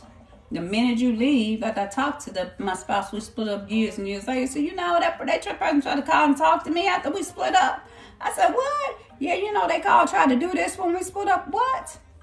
Telling you, you got to be careful sometimes about people. Men too. They look at what you got and they jealous because of what you got. Jealous of what you got because they want it, because you got a good woman and they woman ain't ish. Or you got a good man and they man ain't ish. So they want to pull you down to the pole where yours ain't none. Telling me, oh, you whip, man. Oh, you whip, man. You just whip, man. You just whip. Yeah, she got you control. Tell you what to do. Look at you. And you like, I ain't no punk. I ain't no wussy. I ain't this. And guess what? The minute that person gets somebody, dude, they ain't got time for you. They done fell in love. Got a whole relationship going on, and you sit there and then put yours down and threw yours in the dirt. Your relationship in the dirt. And they over there, now they got their relationship. Now you by yourself, and they over there happily married, living their best life. And you like, you done messed up. Because somebody gave you some advice. But wait till when they get their relationship. You go over there and try to tell them about their relationship. They're going to tell you to get the hell about their face. They're going to tell you to go on about your business. That's what they're going to tell you to do. They ain't going to listen to what you got to say about their relationship. And that's what y'all got to do. Some things, you know what I'm saying? Like, if it's meant for you to find out, you're going to find out. You're going to find out. Trust me. If you pray and you in tune the spirit, that's what's wrong with mine. Mine tried to come to me and tried to like play games with me and stuff like that. Spirit started telling me stuff. Spirit started telling me the name of the person, tell me where they going, what they were doing. I'd be like, who is such and such? They're like, how you know that? Spirit done told me. How you get the phone on? Spirit done told me. Spirit done told me you need to do this, you need to do that. Because that's where our inner beacon come. You don't need nobody to come tell you something when you in tune to Spirit. Spirit gonna tell you. Spirit will show you when somebody deceiving you. They'll show you when somebody cheating and lying on you when you in tune to Spirit. You don't need nobody else to do that. But I'm just saying. That's just because we don't want to get in tune to our higher self. Trust me, I had dreams. I knew dreams of my spouse. I knew they were cheating. Knew they were cheating. And I in the spirit said, go on over and knock on the door. I go over on the door like, wait, how you know to come over here? Because Spirit told me to come over here. Because Spirit told me what you was doing. Oh, you was cooking, that's fine. Because Spirit told me what you was doing. So I knew. And Spirit, that's why Spirit told me, go, when you say some men go to work, go home, going back home. You like, why I gotta go home? Or you leave the house and you left some. Spirit say you need to go back and get it. You wonder why you go back and get it. You sneak up and you find and hear stuff you ain't supposed to hear. Or you see stuff you ain't supposed to see. Because that's what Spirit wants you to see it. That's what I'm saying. People can't fool God. Yes.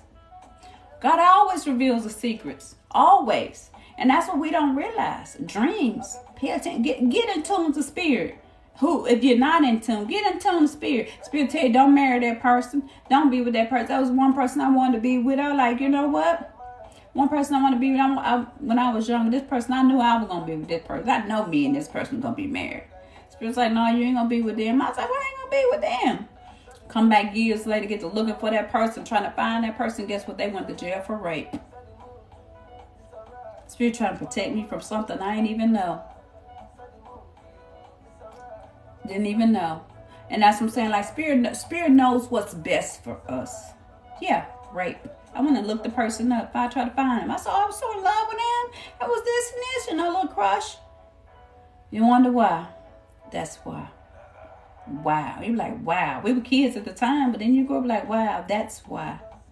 But Spirit does stuff to protect us. We don't even know how we're being protected. We don't even know how God's doing. So God takes us through these dark nights of the souls. Takes us through this stuff to push us away and get us away from people. Get us away from situations. Some of y'all could have been with a man who was abusive, and y'all just want to stay with him and then leave. You wonder why Spirit didn't put him away. Spirit probably put that person in jail or put that person somewhere, put them away, because they probably were going to hurt you in a bad way.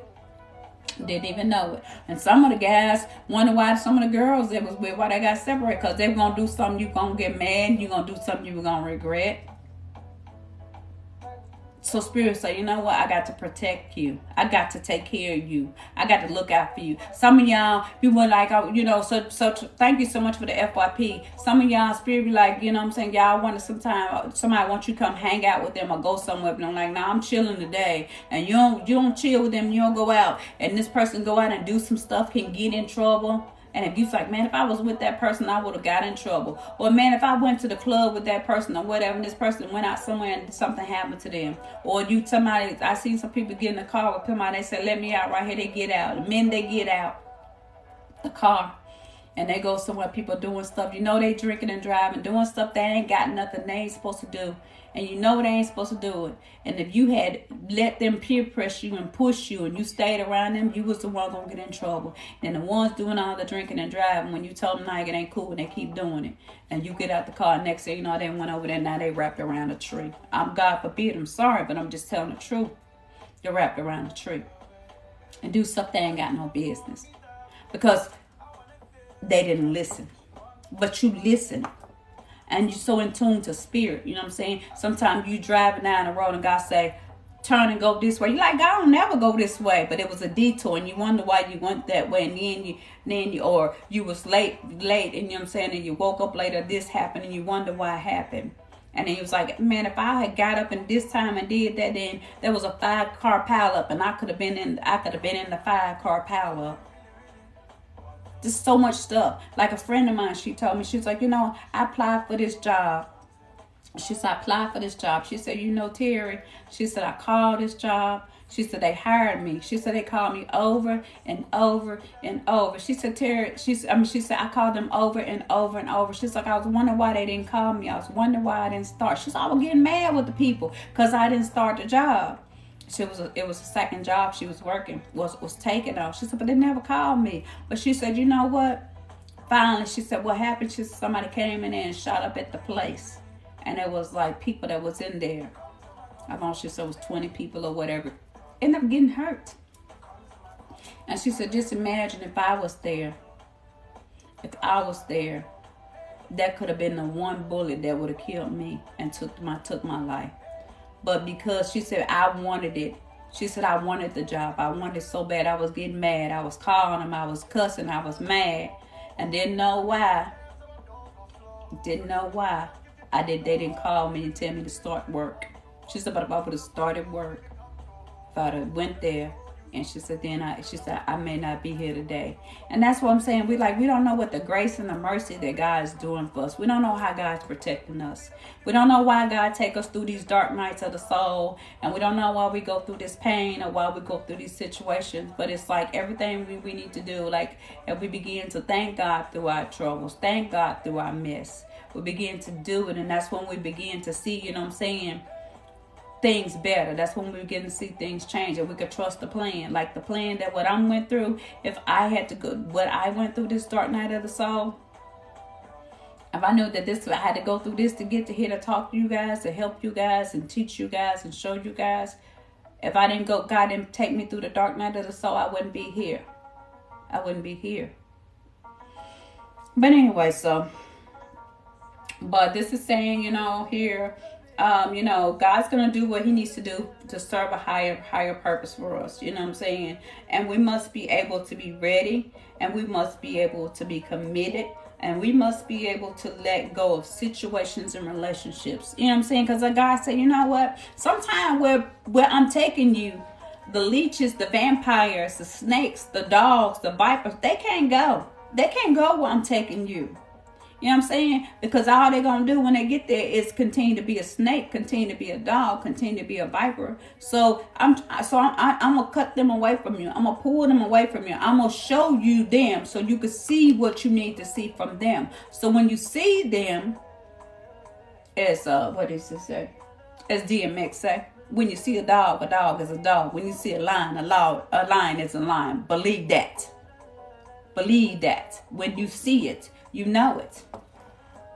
And God said, I'm going to show you this so you can know it. So therefore, when you begin, that's like some of you got, like, you know what I'm saying, you might be with people at your lowest, and people, you know, with your lowest, they're going to talk about. That's why you see the kids. They talk about the people. That's the people they talk about. They spit on. They call them nerds. They treat them bad in school. And those are the main ones that you see when they grow up, and they the ones, the doctors, the lawyers, and the ones that they're doing good. And then guess what? When that person know, when I see them, when I'm older, like the girl that I knew I wanted that I couldn't get because she said I was too nerdy, or she said my clothes weren't good enough, or, you know what I'm saying, my hair wasn't cut, or I didn't have enough money. The same girl that now that I'm hot, they said back then didn't want me. Now I'm hot, y'all owe me. And that same person now want to come to you because you look better. I was a little chunky fat boy in school. I was a little chunky fat girl in school. You didn't want me then. But now I'm skinny, I'm slim, and I done got myself together. Now my body right, my body tight. Or I was riding a hoopty back then, you know, in college, because I didn't have the nice car. But I was working and giving myself to school, paying for my education. But you didn't want me then because I was lame. But now I done graduated. Now I done got my body right. Now I done got myself together. Now I'm established. Now here you come. Now you want to come holler at me. And God said, I showed you this person so you can see who this person is. And are you going to let this person ride with you? No, you ain't going to let them ride with you. Now someone might, I ain't going to lie, someone might want to smash it because they want to smash. But when they done, they let them go. They walk away from them because they know, guess what? I know how you treated me when I was at my lowest. Now I'm at my best. And what that means, if I ever get to my lowest, you're just going to treat me the same way because you just how you see me. That's how you think of me. So God said, I want you to remember this when I begin to elevate you. I want you to remember this when I begin to shift you and take you places. I want you to remember those people who were there for you. I want you to remember those who sought after you. And there's only a few people that's going to care about you. There's only a few people that's going to support you during your time. There's only a few. Many are called, but few are chosen. So that's what you need to know. And that's why a lot of people don't let people come with them and celebrate. And don't let people continue to come eat off your table. Hey, how are you doing? So Spirit said, yeah. But yeah, I do this so you can be okay to let go. And that's how I am. You see, that was a time when people would come around me. I didn't let go. I was holding on to them. You know what I'm saying? I was trying to be loyal and faithful. But now people come to me talking stuff. I know, like, I've had people tell me, oh, what you do, you reading cards, that's the devil. Or you need to put them cards down. You need to stop. You need to stop doing this, and you need to do this, and you need to no, that you need to go. That's what you need to do, because I know what I'm doing is for a greater good. I know what I'm doing is for a greater cause. I know what I'm doing is to help somebody. So you need to go. It's time for you to be cut out of my life. You one person, and I know I'm helping many. So you're one, and the many that I'm helping, that means you need to go, because you're not a part of the equation. You're not a part of the plan. So if God gives you a vision, and I was telling somebody my vision, and I told them, and they laughed at me. They looked at me like I was crazy. I said, see, that's why you don't tell everybody your dreams. That's why you don't tell everybody your vision. That's why you don't tell everybody everything. Because not everybody's for you. And not everybody can have the faith, the strong faith to believe like you believe. Nobody has, not everybody. Because then you got people who going to come and crush your dreams. Who will come and doubt your dreams. You don't have people who, who will come throw salt in your dreams. You can't throw it to everybody. Because the minute you tell somebody your dream, they go behind your back and start praying that you don't get it. They start talking about you that you don't get it. They start throwing negativity your way. And that's why you don't tell everybody your dreams. That's why you keep it a secret until you see it happen. That's why I tell people, if you out going places and you take video, don't be posting telling everybody where you at. You post it after you get done. Post it after I'm done. So therefore, you got to keep up with me, not me letting you keep up with me where I'm at. That's what so many places, so many people with social media have got in trouble because they posting where they at, what they doing, and their enemies are people who are not out for you, know where you at, and they come find you. We got such a big problem with doing that. Post it after you're done. I've been here. I was where you at, girl? That was 8 hours ago. What you talking about? That's what you got to start doing. And I know it's okay, like we want to put stuff up there. And sometimes, sometimes we do put stuff at like birthday parties, doing a live or whatever. Not certain stuff, yeah. But I'm saying some things you got to be careful, especially when it comes to your dreams and your plans. You got to protect your dreams, protect your plan. It's like Jesus. Jesus was a seed. He was a plan. And you see how they protected him even as a baby. They began to put in the manger. They put in, and I tell people, I'm going to see how many people going to get this right. Why was Jesus born in a manger? I'm going to let y'all type it. I'm going to see who going to answer the question. I'm going to tell y'all the revelation that God gave me. Why was Jesus born in a manger? And I'm going to take me a drink on this.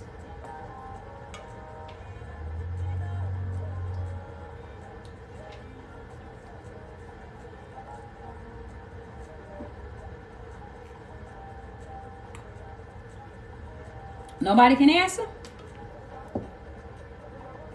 Why was Jesus born in a manger, y'all?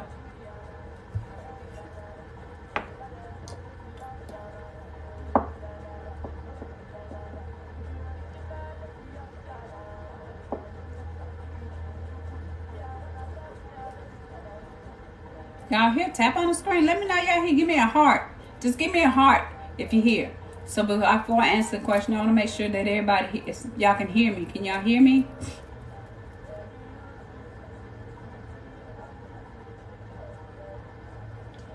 Why was Jesus born in a manger?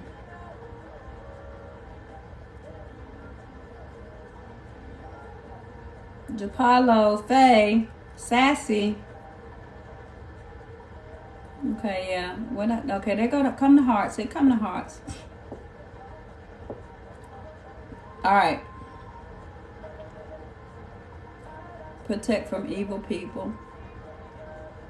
Because the guest room was crowded. Oh, okay. I'm asking why was Jesus born in a manger? To protect him.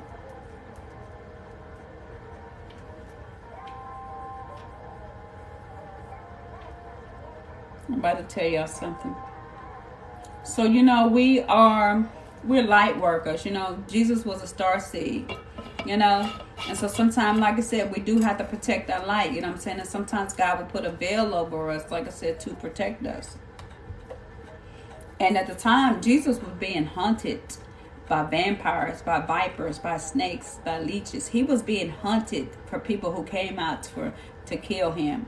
And anytime, when there's dogs or bloodhounds or something and you're out hunting, sometimes you got to put your own, sometimes you got to put animal dung on you so the animals won't pick up on your scent.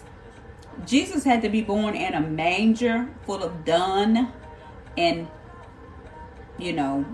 poop or whatever you want to call it, and animal smells, so the vipers and the leeches and the snakes couldn't pick up on his scent, because that's how much of a divine starseed he was. So that's why he was put in the manger. That's why he was born in a manger. God, out of everything, God being the great I am, could have put him anywhere. He could have put him in a palace. He could have put him anywhere. But he puts him in the manger to protect his scent, to protect him, like you said, yes, from those vipers. Because when anybody that does deer hunting or hunting, that sometimes y'all know y'all got to take that grass and that leaf, and y'all know y'all got to put that smell. Y'all got to get all of your scent off. Like they got soap for when you go hunting, where you got to use a soap to wash all of your scent, all your pheromones, everything needs to be taken off of you. So when you're out there hunting, you're prey. Well, you the hunter, but the prey that you're looking for, they don't know you're coming. So that's why they had to do it for Jesus. And that's what some of us, God has done for a lot of you guys. God has put a veil over you guys so people can't see you until the time is right to protect the seed. Because if they knew how divine you were, and they knew how great you were, and they knew the blessing that you had on the inside of you, they would do everything they can to take you out mentally. They would do everything they can to pull you and crush you. So that's why God has to hide you. That's like me. God put a veil over me for so long. Nobody knew. Hey, guess what? I knew, but nobody really knew in school that this girl could see things. Nobody knew that this girl could know things. Even my husband told me, I ain't never seen a person like you in my life. What kind of person is you? Because I could see things. I know things. And I'll sit down there and I hear them. He like, what you hear? What you know? I said, nothing. Nothing. How you know that? Nothing. Because God put a veil so people couldn't see who I was. People see me like, sometimes I didn't dress up. I didn't went too flashy. I just kept myself kind of dressed down. But God to do that. Because he protects you until it's time for you to step into your power. Until it's time for you guys to do what you need to do. And that's what God is doing for a lot of you guys. So you wonder why I'm going through this pain. You wonder why I'm going through this. You wonder why this is happening. You wonder why, hey, people, they can't see my gifts. Why don't they know who I am? You know what I'm saying? I can see it. You be like, anybody else can't see it, but I know. Because God's protecting you for a time and a season. A time and a season. And then when the time is right, that's when God gonna rip the veil off. And that's what, thank you so much for the roses. That's when God gonna rip the veil off of them. And that's when they're gonna see the true divine person that you are. They don't even know it. Like the little kid in school who was a nerd and people were laughing at him, picking at him, spitting at him, bullying him. That's pain. Thank you so much. He got to go through the dark night of the soul. Anybody that see the pictures, if they got gifts, please snap the gifts for me and email them to me. I do appreciate it. Because I can't a lot of times. But I love to see the gifts when they come up on the screen. But anytime, I'm telling you, anytime, like this person, he was a nerd. They called him, they talked about them. But they didn't know that this person was going to become a great doctor. They didn't know that this person was going to become a great electrician. They didn't know that this person, Thomas Edison, was going to be the one to invent the light. They didn't know that Martin Luther King had a dream that he was going to bring all people to march.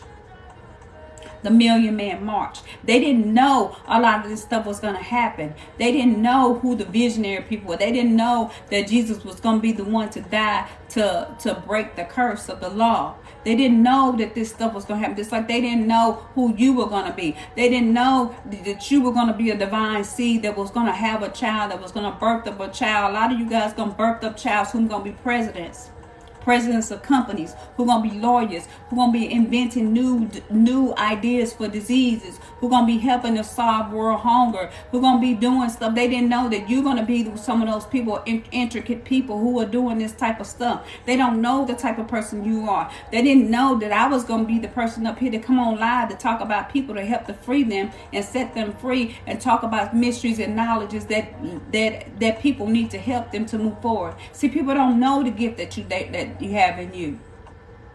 People come here and look at me, oh, she's shuffling cards. You a tarot reader. I'm not a tarot reader. I'm a seer. I'm a prophetess. I don't need the cards to see.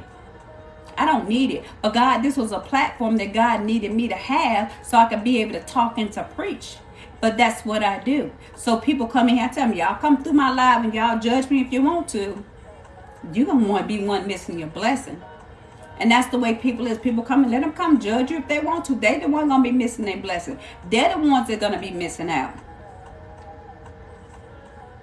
That's why you don't judge a book by its cover. Yeah, you don't. It said, judge not, you shall not be judged. But see, people didn't know that. People come out, oh, she just a reader. And a lot of people on this live, y'all, a lot of y'all didn't know that when I was pulling the cards, it wasn't me pulling the cards. Oh, she see that. Oh, she already know that. A lot of people didn't know, guess what? This lady can talk to mediums. This lady can talk to your ancestors on the other side. A lot of people don't know that this lady can sit there and lay hands on people and people get recovered. A lot of people didn't know that this is a type of stuff that when you get around me and I put my hands on you, you're going to feel electric shock. People don't know. A lot of people don't know that this woman get dreams and visions. A lot of people didn't know how prophetic I was. That's like a lot of people don't know exactly how you are. They don't know the gifts that's inside of you, but they judge you. They look at you and they want to call you a devil. Well, Jesus was born in December. They call him a devil too. But can a devil cast out a devil? It cannot. So let them say what they want to say. Let them call you what they want to call you. Let them do whatever a lot of y'all people didn't even know that the person who they call a drunk was going to be the one. Because I had a one like this too. Somebody who was a drunk. They was an alcoholic. They was a drunk. They was in and out of jail. But guess what? There was a one person that became a preacher and got a great job and doing well. Got a house on top of a house, a boat on top of a boat, money on top of money. He don't need it. But that was a person that they labeled as a drunk. That was a label that person in and out of jail. That was a person that called me in and out of juvie hall, because they didn't realize that this was the person that God was going to bless. God said the first shall be last and the last shall be first. People in your family be looking at you. They be talking about you. But when the push come down to shove, they going to be the main ones, and they going to need you. You the one going to be the blessing. You the one going to be the one where people going to be looking at you asking you, hey, can you help me out? Because you the one going to have the good credit. You the one going to have a nice house where they want to come to your house for the family gatherings. That's what people going to look at. But if you sit there and you focus on the negativity and you let people pull you down, you can never get to where God has called you to be. Even for the men that walk about your life, even for the women that walk about your life, they're going to be looking at you like, you know what? I wish I had a stage to that person. I wish I would have trusted that person. I wish I wouldn't have listened to my friends. I wish I wouldn't have did that, because you're going to be the one that they're going to be looking at after they keep going from bad relationship to bad relationship and karma. Because I'm telling you, when somebody do a divine seed wrong, when you begin to get in your power, when you begin to step in and you begin to know who you are, God going to deal with the people who dealt with you wrong. God deals with them. But God said, I just need you to see who you are. And once you begin to see who you are, that's when I begin to move, because that's when I'm going to shine you. That's when I'm going to elevate you. That's where I'm going to take you. That's where I'm going to push you and move you up to where you're supposed to be. And they're going to look down at you and they're going to say, nobody but God. And man, if I know that this woman or this man was going to be so good or be so prophetic or be so blessed or going to have this type of job or have this type of money, I would have never treated this person that way. I wouldn't have never did it to them. I wouldn't have never walked up out of them. I wouldn't have never hurt this person. If I know this person was going to be so anointed, if I know this person was going to be a pastor of a congregation of over 20, 30, 40,000 people and still growing, I wouldn't have did this to this person. But guess what? They weren't supposed to be there. So what's for you is for you.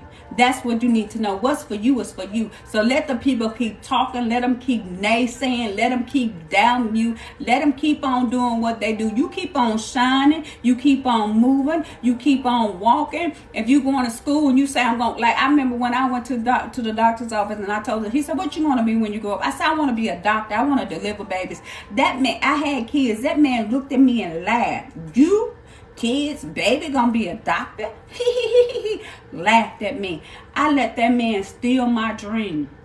Steal my dream, where I never proceeded to go be a doctor. But I went to school for psychology. I went to school for surgical technology. I had the knowledge and the wisdom to do so, but I let somebody talk me out of something that I knew that what I wanted to be. So don't let anybody talk you out of what you want to be. Don't let nobody steal your dream. And they got so many people in school where somebody say, my daughter said, Mama, I wanted to go to school to be a hairdresser. They told me, oh, you too smart to be a hairdresser. You need to go do this and go do that. My daughter make more money doing hair than she do doing anything.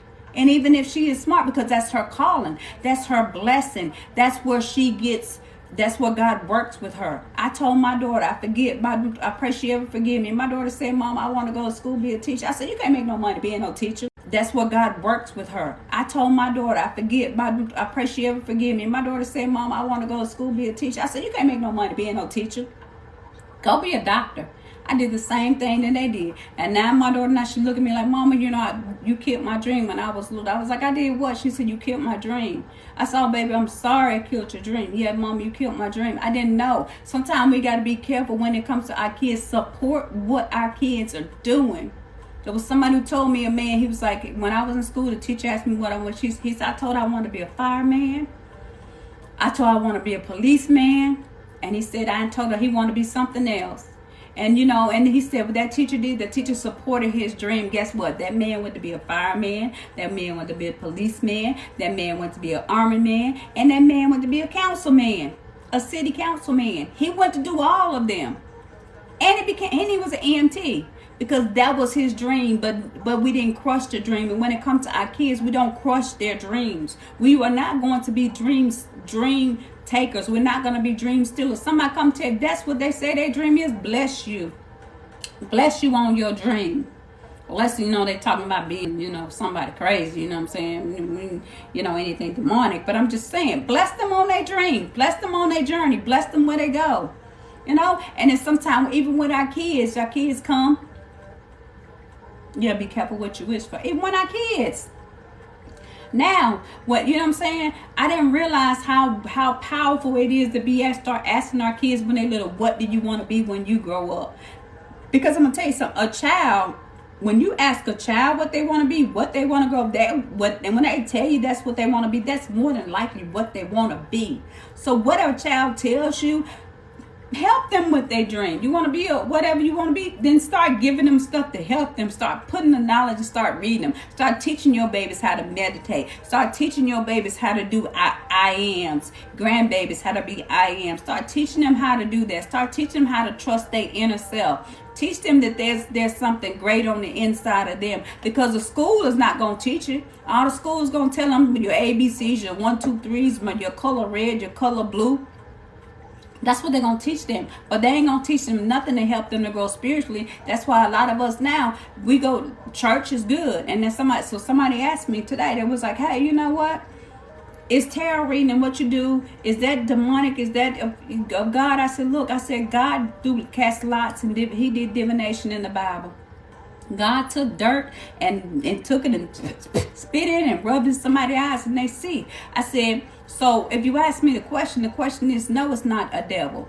No, it's not demonic. I said, but what the problem is when you begin to do spiritual work or tarot cards and you don't put God in it, when you don't pray, when you don't read your Bible. I said, because what I do spirituality is only a supplement. God is always the primary source.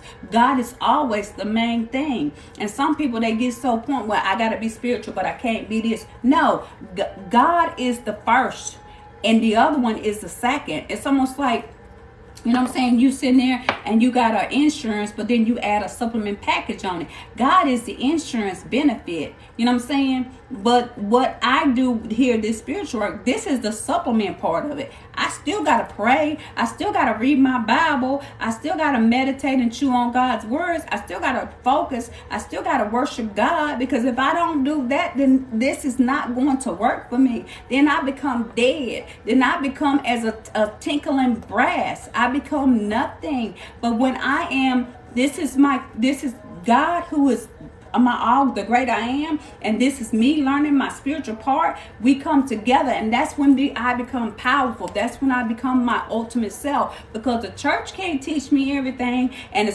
spiritual part can't teach me. We need each other. We need each other to grow. That's why here on this live, that's why we pray. That's why I talk scriptures. That's why I read Bible. That's why I'll do tarot. That's why I prophesy. That's why I say meditate, because you need to do it all. You can't just say I'm going to do one, because then you're missing. And that's what I told her. I said, so no, it's not. I said, but you got people who do get in the tarot world. And I'm going to be honest with you. Yeah, they're witches. Yeah, there's evil. Yeah, they're devils. Because you know why? Because they use it for evil. They don't use it for good. They use it to hurt people. They use it to deceive people. They use it to manipulate. They don't use it to help people to grow. They use it to control. So therefore, that makes a difference when it comes to it. That's why I say you need to know who reading for you, because people can read for you and they're very, very evil. And they're sucking you and they're draining you and they're pulling your energy. I'm telling y'all some secrets you don't know, but they do. So if you see somebody in the, you know what I'm saying, that's when you come in. That's why we're praying. That's why we're meditating. That's why we're doing what we're doing. Because I know that, guess what? The key is to make sure it's both. You cannot just do one. It's both. Because there's mysteries when you are in the church. That's why God says, seek me and lean not to your own understanding, and I will reveal the mysteries that are unknown to man. That's how you get the mysteries. Nobody in church tell you about your chakras. Nobody tell you about getting in tune to spirit. They don't tell you about that in church. That's what stuff you need. That's stuff you're going to have to learn on your own, because it's not taught. It's not taught to do that. And then you people like, I've been taught this so long, but I didn't know that this was the missing part. Then you begin to become awakened. That's when we become awakened. Nobody told us about our third eye and our crown chakra. Nobody told us. The pastor can tell us, hey, this is what I'm doing. I'm in tune with the spirit and I'm getting the spiritual downloads. But if you go and you could do this, you're going to get the same thing too. And everybody look at the pastor or the preacher and like, okay, well, I got to go to the pastor for a word. And my pastor bishop used to tell me, guess what? Don't come looking for the word from me. You need to get the word from yourself. And you just come to me for a confirmation. God needs to speak to you. That's why when you go to the pastor, some pastors say, well, have you heard from God? Like, heard from God? I'm coming for you. You the man of God. What you talking about? Have I heard from God? No, you got to seek it for yourself. You got to do the work for yourself. Because the bishop doing his work, he's studying, he praying, he meditating. But are you doing your work? Are you doing your studying? Are you doing your meditating? Don't come and ask the bishop to pray for you or somebody to pray for you when you ain't praying for yourself. No matter how mad somebody give you a word when you ain't trying to get the word for yourself. So this is what you got to do. This is how you got to do it, y'all. It's not just a one thing. It's a thing of working together. Your spiritual and your and God. You got to work together. And when you start doing that, that's why a lot of you guys, when you wonder why you come to me, well, hey, I feel so alive. Because guess what? I'm working together with spirit. I'm co-creating. This is what God called me to do. This is the truth that God want me to reveal and talk about to hear. You know what I'm saying? Because most people look at tarot and they think it's one thing. It's not. It's a spiritual awakening. That's what it is. And I'm on a spiritual awakening. And before I was the Sacred Blue Rose on my YouTube, if you look at some of my pages, it's called The Journey of Spiritual Enlightenment, because I had to go through my journey of spiritual enlightenment. Now I'm taking other people on their journey of spiritual enlightenment. And wherever God leads you, whatever religion, Christian, Buddha, Muhammad, wherever you go, that's only between you and God. That's not my job. My job is not to tell anybody, hey, you need to go be a Christian, or hey, you need to go be a Buddha, or hey, you need to go study, or you need to go Allah, or you need to read your Quran or your Torah. That's not my job. But if you ask me what I do and how I do it, then I'm going to tell you how I do it. But my job is to get you from out of the dark and into the light. And then God gonna lead you the rest of the way. That's what I come to do. And if me reading tarot can open up some mystery to you to help you to unlock something that you like, wow, I didn't know, or I didn't think of it, or wow, you just gave me so much knowledge, where right now y'all being boop, boop, boop, boop, boop, boop, boop, y'all lights are coming on. You guys are being awakened right now in the spirit. Because that's my job. My job is to awaken the dead in Christ shall rise. The sacred blue rose, and that people don't know the sacred blue rose, that's Jesus. Jesus died on the cross. Jesus was bruised because Jesus was sacred. Jesus was bruised, that's the blue. And he bled, that's the red. The rose is when he rose from, he ascended with all resurrection power, and he rose up to heaven. That's the sacred blue rose on this page. But don't nobody ask what the sacred blue rose is. But they come in here, oh, you witching. Oh, you pushing witchcraft. Oh, you pushing death. No, I'm not. You just don't know. Yeah, I got you. See, most people don't know what the sacred blue rose is. Jesus, sacred. He's sacred. He was blue. He was bruised. Red. He bled. They pierced him on his side and he bled. He died. But when he died, Jesus rose. That's why if people listen to my full moon, that's why I said the sacred blue rose, they blamed them from a tree. That's why I said that. But people don't know. People don't know that's why I have the red and the blue. People don't know what that means. But if you take the red and the blue and you put it together, guess what? That's purple. That's royalty. Because they crowned him in a purple robe. Jesus in purple and royalty. Take the red and the blue together and you got the purple.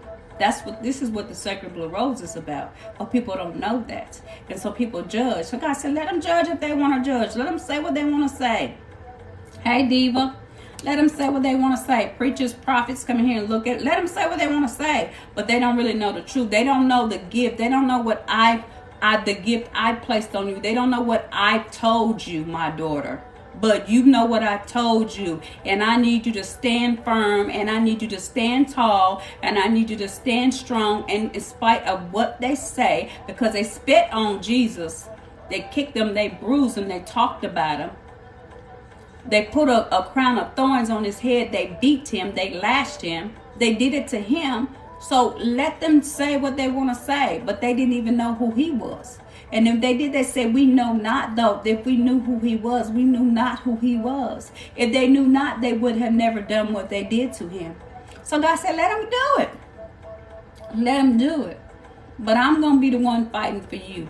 I'm going to be the one defending you. I'm going to be the one that's protecting you. So that's what you guys do, because God protects his will. God protects his plan. God protects his purpose. And he's going to do that for you and you and you and every 22 people watching, and the 22 that's watching that ain't coming in here.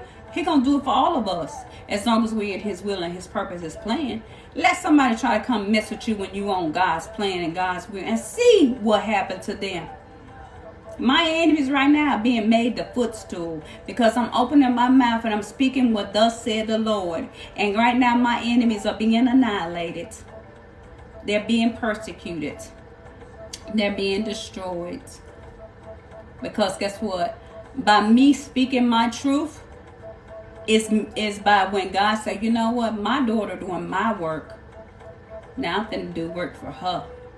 I'm finna move for her. I'm finna break mountains for her. I'm finna break the mountains for the 23 people on this live. Everybody that's on this live that's listen to my daughter, listen to the word that's been staying on here. I'm about to break something off of them. Y'all being broken right now.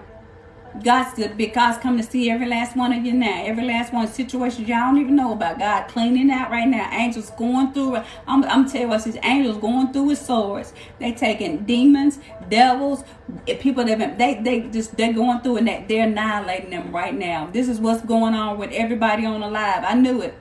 That you being annihilated. Y'all gonna be like, look, girl, I don't know what happened, but what up, girl? Something happened. Something moved. I'm being awoke. I'm being annihilated. I'm saying things are being annihilated. Girl, I'm being enlightened. Girl, somebody told me my third eye open. I can see this. I'm starting to have dreams. I'm starting to have vision. My angels done came to me. My grandpa, my ancestors done come to me. People, shoot, girl, I've been looking for a job. I found a job. I found a house. Stuff just gonna start coming to you. because you're being awoken in the spirit. And it says the dead in Christ shall rise. And this is what this is, resurrection power. God told me, I give you, my daughter, the seal of approval. I give you the seal of approval, my daughter. And it says resurrection power, resurrection power, resurrection power. I can pull out the cards. I got prophetic words. I got a prophet who I go, he give me a word. I give my prophetic word. I give my prophetic words. And God said, you going to close your eyes. You're going to speak and you're going to say what thus said the Lord. And when you do it, he said it's going to happen. That's why a lot of you guys, I know that I've been given the seal of approval. I know what God has told me, and I know that I can say thus said the word, and it happens. But I got to make sure that what I say is not being done out of character. I got to make sure that I don't abuse the power that God, thank you so much for the gift. I got to make sure I don't abuse the power that God has given me. I got to make sure that I honor the grace and the anointing that's been placed over my life. And indeed, a lot of other people can tell you, when I say, when thus said the Lord, thus said the Lord. And thus said the Lord, you guys are being broken. Thus said the Lord, some chains are coming off you right now. Thus said the Lord, you're being set free. Thus said the Lord, your kids are being liberated. Thus said the Lord, generational curses are being taken off of your life. Thus said the Lord, things are going to continue to get better if you continue to trust him and take hold of his hand. If you continue to say, yes, Lord, I submit to your ways. Because here for the dark night of the soul, it says we must surrender. We must surrender to the great I am. We must surrender and let go of our ego. We must crucify our flesh. We must walk in the spirit so we don't lust after the flesh. We must not continue to look on the negative things and the negative stuff that come to impact us. If we continue to look on those pathways and look back, we become like that woman, like the pillow of salt. And we say stagnant and we don't move forward. And God said we're supposed to go from glory to glory to glory.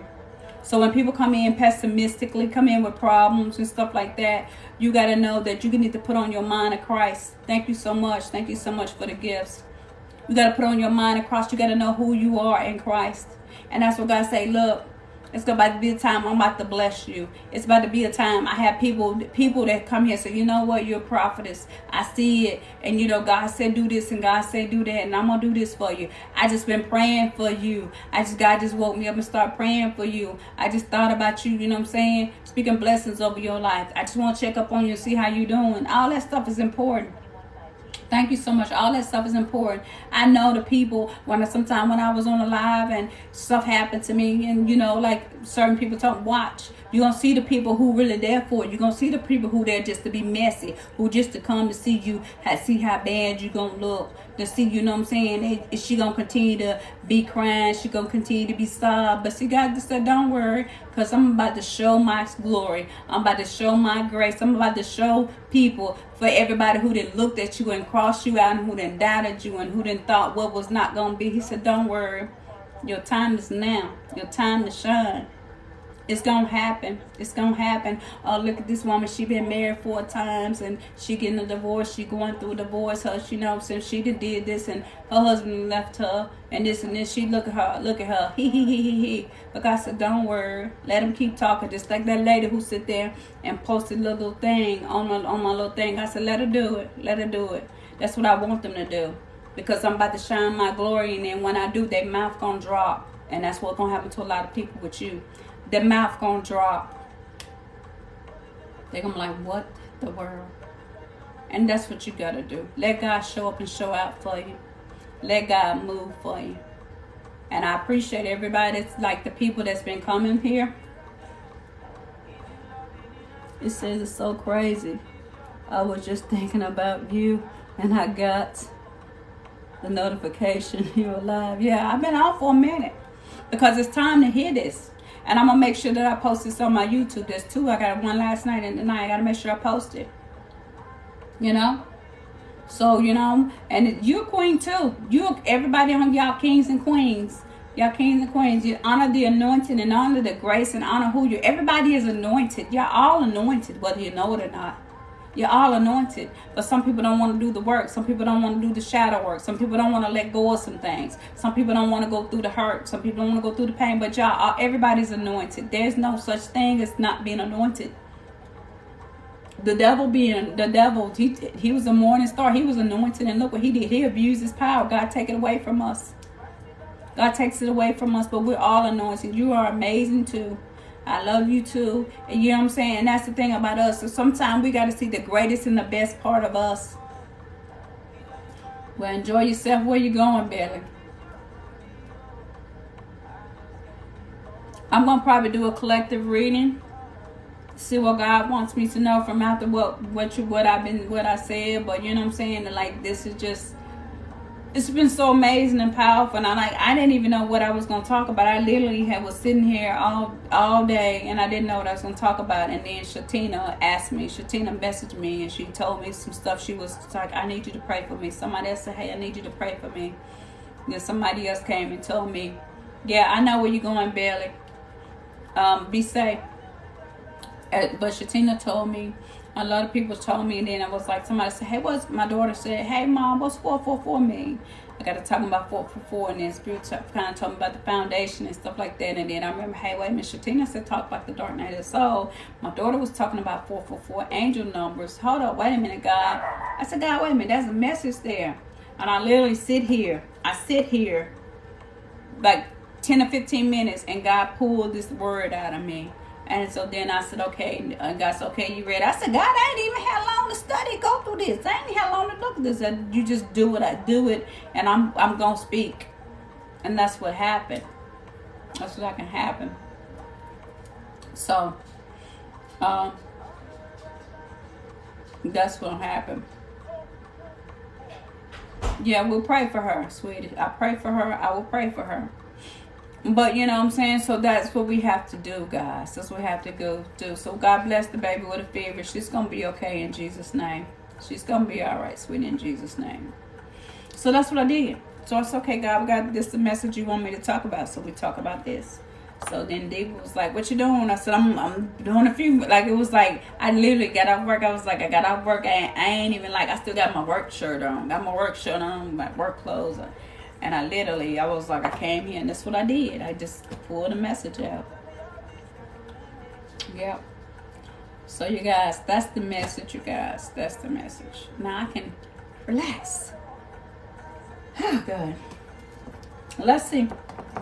And I said that I would talk about self-love tonight. I said I was going to pull cards, talk about self-love, self-care. You're welcome. To tell you guys, you know, like what it is that we could do to help ourselves in self-love and self-care. And so, let me pull the cards and ask Spirit, you know, so they can help to guide us. How can we be better? What can we do for the dark night of the soul? How can we help ourselves during our dark night of the souls? You're welcome. Thank you so much. Thank you so much for the roses. So, y'all ready? I know this was a lot. Some people want the reading, the cards, to see what they got. Okay, angels here.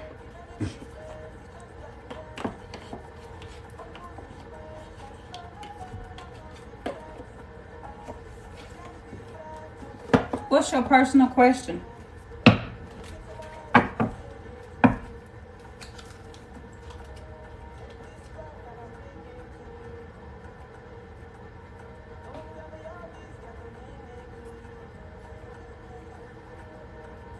Hey, Sneaker.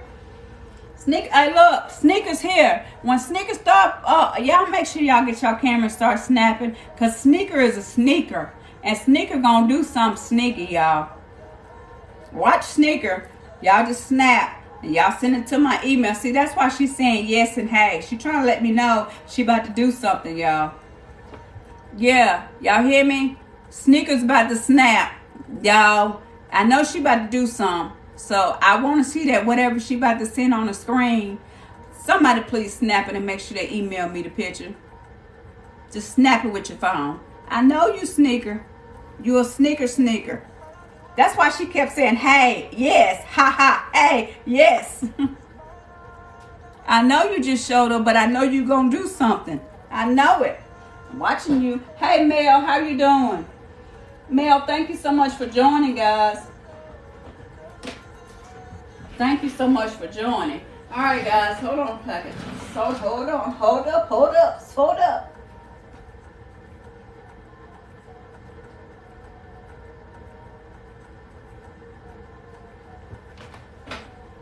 I can't find a card. Yeah, I'm glad, Mel. I'm so glad you showed up. I love it when the men come. The men don't say nothing when they're here, but I know men be here, but they don't say nothing. I said yes to your reading. Oh, silly. I know that, but I know you saying something else. I know you sneaker. All right, Spirit, please and thank you. Hey, how you doing? So let's find out what Spirit wants to tell us about the dark night of the soul.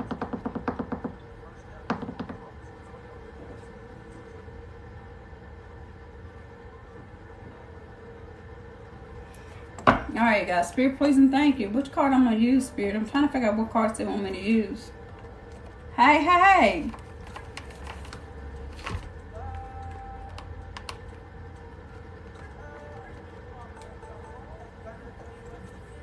I can't find the cards, Spirit.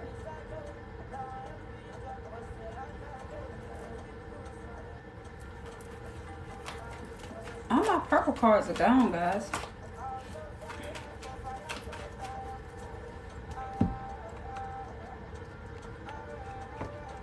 Alright, so I'm going to use these cards because it's a little bit more vivid so you guys can see it. Spirit, please and thank you of the highest white light. Spirit, we love you. We thank you. We just want to know about the dark night of the soul. What is it that you have to tell us? Let us know what it is we need to see that we don't see. What is it that we need to see that we don't see? Spirit, please and thank you when it comes to the dark night of the soul. Thank you, Spirit. We love you. What is it about the dark night of the soul? Spirit. What's the crowning energy? Okay. The Nine of Pentacles in the Judgment. And that's not supposed to be in reverse. Okay. So we got the Nine of Pentacles in the Judgment, guys. This is one thing we need to see about the dark night of the soul. The Nine of Pentacles is, the Judgment is more like this is an awakening call. You know, this, again, like I said, this is the dead in Christ shall rise. So it's like a lot of us, there's situations with us and our soul where we're dead and we need to waken up and we need to level up. So God takes us through dark nights of the souls to help us to level up. And this is a Nine of Pentacles. A Nine of Pentacles, someone who's very independent, someone who's very strong, someone who can, like, you know, they can stand on their own. They don't need anybody.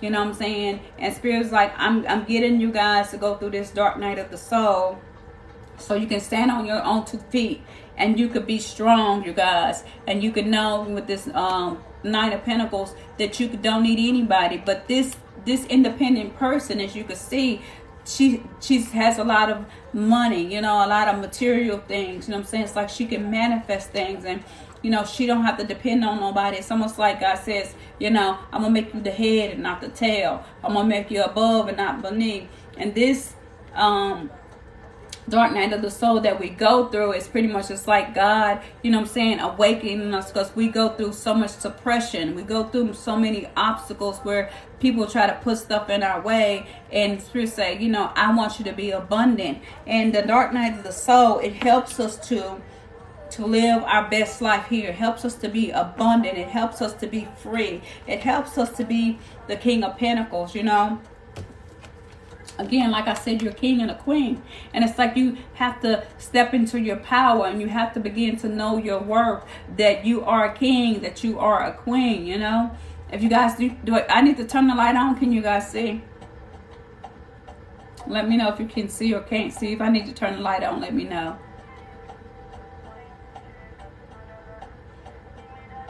So you need to know, you guys, that you are a king, you're a queen, you know what I'm saying? This is who you are. And a king, a queen, you know, he's someone who is, okay, I'll turn the light on so you guys can see. Hold on.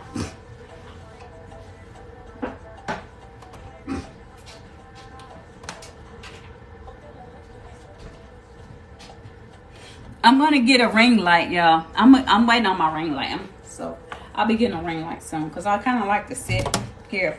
So anyway, you know, here, you guys, when, like, again, like I said, when you look at this is the judgment, you guys. So this is the judgment here, you know what I'm saying? And the dark night of the soul, this is more like I'm sounding a trumpet. I'm giving you guys a wake up call. I'm beginning to, you know what I'm saying, like the dead in Christ, like you begin to rise. And this is the angel, you know, passing judgment on us. And it's like there's different levels here where we begin to, where the angels break the seal and they begin to blow the trumpet and they begin to look down upon you and begin to call you and wake you up. And when the trumpet sounds, you have to rise, you have to level up. And this is what the dark night of the soul does. It takes you up and you rise. But you become this Queen of Pentacles. Again, this Queen of Pentacles right here, you guys, she is somebody, or he is somebody, he or she. This Nine of Pentacles, I'm sorry. This Nine of Pentacles is somebody here. They're independent. They're strong. They're self-sufficient. They don't need anybody. They can stand alone, with or without somebody. They're still, abundant. And this person right here, she's dressed in her best clothes. She's, living her best life. She has coins, pentacles, things materializing here. And it's like everything she needs is provided for her. And Spirit's like, I take you guys through the dark night of soul to continue for you to rise up, for you to level up here. And then we become this King of Pentacles. This is somebody, a king. A king is somebody, like he's sitting on his throne. And I told you, and we have to look at ourselves and see our worth. We have to see who we are. And we begin to step into our power. We know you a king and you a queen. And when we know that, we begin to be abundant. A king don't have to want for anything. A queen don't have to want for anything. But we begin to, not know that. So we begin to settle for things and settle for peoples and situations, So God said, I have to take you guys through a dark night of the soul so I can get you here to this level to be the king, to be the queen that I know you are. I can see you as this a very independent, strong person. I can see you as this person of power. I can see you here. I can see you as this person of power. This is a collective reading about the dark night of the soul for right now. I can see you as this person of power. I can see you as this person. So this is why you go through the dark night of the soul. This is the purpose of it, for me to get you to awake. Because here, you're suppressed by so many things and so many negative influences. But if you can just look deep within yourself, if you can see yourself for who you are, then no, this is a collective reading. If you can see yourself for who you are, then that's when you begin to shine. That's when you become the star. That's when you begin to see who I've called you to be. So this is what it is when it becomes to you, being the nine, being the going through the dark night of the soul. Spirit, please and thank you. What else do we need to know about the dark night of the soul? What else we need to know, Spirit? Two of Pentacles. Why is the Two of Pentacles here, Spirit? You notice a lot of this is about Pentacles. I'm seeing a lot of Pentacles here in this dark night of the soul. So this, to me, this is telling me more about a lot of things materializing. This is more, about being abundant here. But Spirit, please thank you. What's the Two of Pentacles? Two of Pentacles is like, we juggle. And so I feel like it's a lot of things. The Spirit say, we juggle with a lot of things. We put up with a lot of things that we don't have to when we go through the dark night of the soul. So Spirit's like, I take you here again. I take you here to cut it out. Cut out the going back and forth. Cut out you going in a circle with the Queen of Swords here. I come in, a queen, she's somebody, she uses logic. She, if something don't fit or something ain't right, God say, I'm like this Queen of Swords. I cut it out for you to stop you from juggling, stop you from going round and around, to stop things, here, you not being able to, trying to juggle your money, juggle your finances, or juggle things. I come to cut it out for you. And this is what I come to do. This is the job and the purpose for me. So this is why we go through things where things are being cut out. We go through disconnect. We go through loss. We go through pain. Because every time, when somebody comes with a sword and they cut, it hurts. That stuff hurt when you're being cut. So that's why things are being taken away from us here. And again, with the Five of Pentacles, that's why we take a loss. That's why sometimes we feel abandoned. That's why we feel left out in the cold. That's why we feel like, we go through these hardships when it comes to this dark night of the soul. But we go through this because we feel like, okay, we're alone. We don't have anything. We lose a lot of stuff. This is when you lose material stuff. We lose a lot of stuff. Going through a dark night of the soul. But guess what? Because when this is a Six of Swords, when you're going through waters over rough turbulence, you need to get in a boat, and you need me to help to lead you and to guide you to a place, to a new place. This is me, you know, you overcome and releasing baggages, or you moving forward onto, you know what I'm saying, a calmer place. So Spirit say, I have to take you through this dark night of the soul, because you get in situations sometimes where it's too much of a storm. It's too much problems. It's too much that's going on. And Spirit's like, because you're the king, you're the queen. So since you're the king of the queen, you know what I'm saying, you can't be going through storms. You can't be going through turbulence. You begin to lose your power. This one, you know what I'm saying, you become this king who has been dethroned. And God said, I'm trying to put you back on your throne so you can't be dethroned. I'm trying to help you here. When this is somebody who's independent, you know what I'm saying, when a king loses his throne and the person loses their independence, then you become toxic. Then you become not living and not, you know what I'm saying, who God has called you to be. You become where you don't live your best life. So therefore, that's where you become defeated. So Spirit said, I have to come back in when you get like this. Then I have to call judgment. I have to blow the trumpet. And I have to begin to be this Queen of Swords here. And I have to begin to cut it out. So that's why when I blow my trumpet, that's when something gonna be cut away. That's when something gonna be removed. And sometimes, but I need you to surrender and to let go. But sometimes we fight against this, what God is trying to do. So that's when we go through the dark night of soul, when we begin to fight against it, when we begin to juggle, when we begin to go back and forth from what Spirit has told us to do. But we want to fight it, we want to juggle it, we want to try to make it our way. But no, Spirit said, that's when you go through this and then cut it out. And that's when I have to strip some things away from you. That's when I have to cut some things away, and you begin to lose, and things are ripped away and taken from you, because I've told you what to do and I've asked you to do it and you don't do it. So therefore I have to do it so I can help to get you out of that mess that you created. It's like I'm having to come in to clean up your mess. And I'm trying to put you in a boat and get you somewhere safe out of the storm.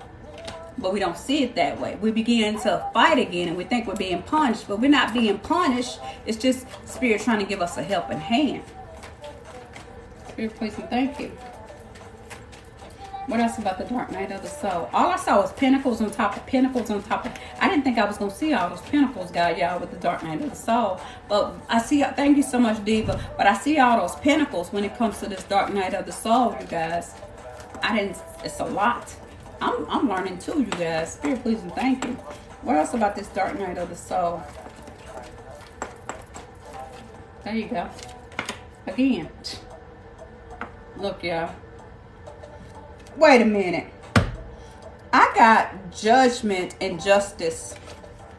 Judgment and justice. Anybody know what judgment and justice is? That's karma.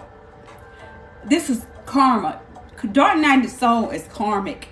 There's karmic cycles that we go through. So when God blows his trumpet and God passes judgment and justice has to be served, that's karma. So if you're not doing what I told you to do, then you're going to go through another dark night of the soul until you begin to get out of that bad cycle of bad debt, till you begin to learn your lesson.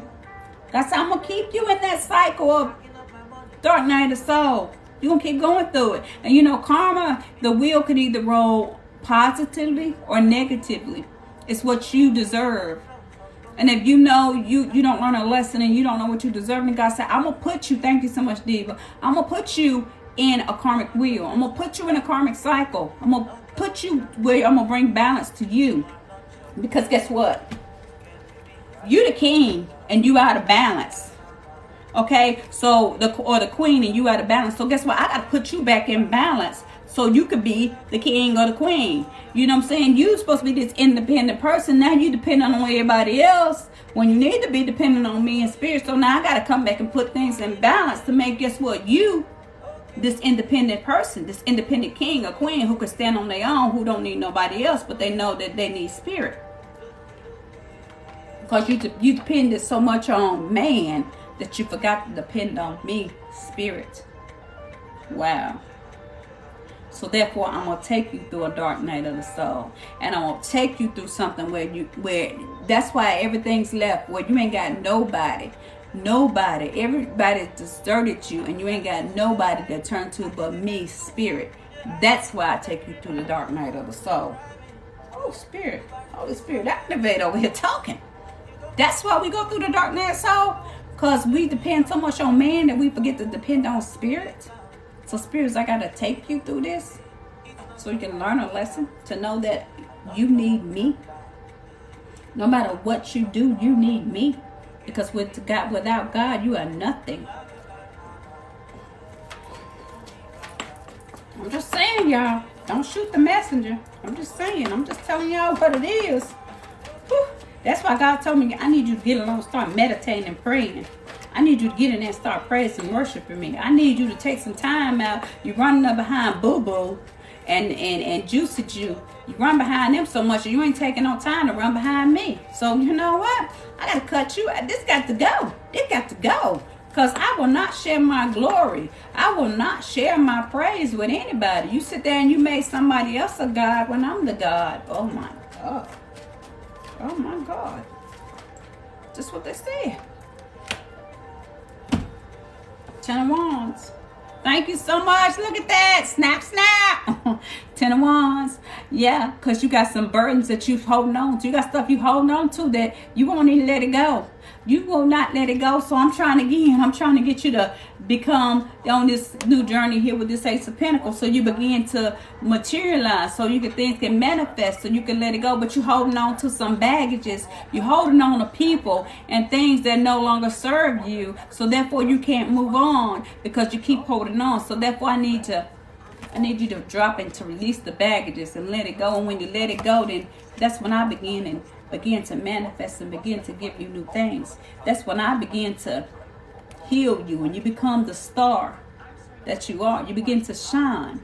Your wishes begin to fulfill. You begin to come back connected to the ancestors. You begin to come one with spirit. You begin to seeds begin to plant and you begin to grow. See how this one pentacle, I gave you one. But now you become so illuminated and alive, you can take this one pentacle and you can manifest it into 7. And the 7 can turn to 8, and the 8 turn to 9, and the 9 turn to 10. You begin to manifest. You begin to grow. And so that's what I need you to do, because you're manifesting. You're supposed to grow. Seeds plant. I haven't got a cup yet, y'all. Not one cup. You know how many pentacles I done got? I'm going to show you how many pentacles God done gave us. 1, 2, 3, 4, 5, 6. This almost every pentacle in the deck. There's 10 pentacles in the deck. He done gave us 6. 6 out of the 10 already. Just how powerful it is for us manifesting. No cups at all. But we done got justice and judgment and star. Justice for us to heal. This is karmic cycles they take us through spiritual so you can heal. This is why you go through this justice and judgment karma, to heal, to grow, so your wishes could be fulfilled. And then all we got was 2 swords. 2 swords. 2.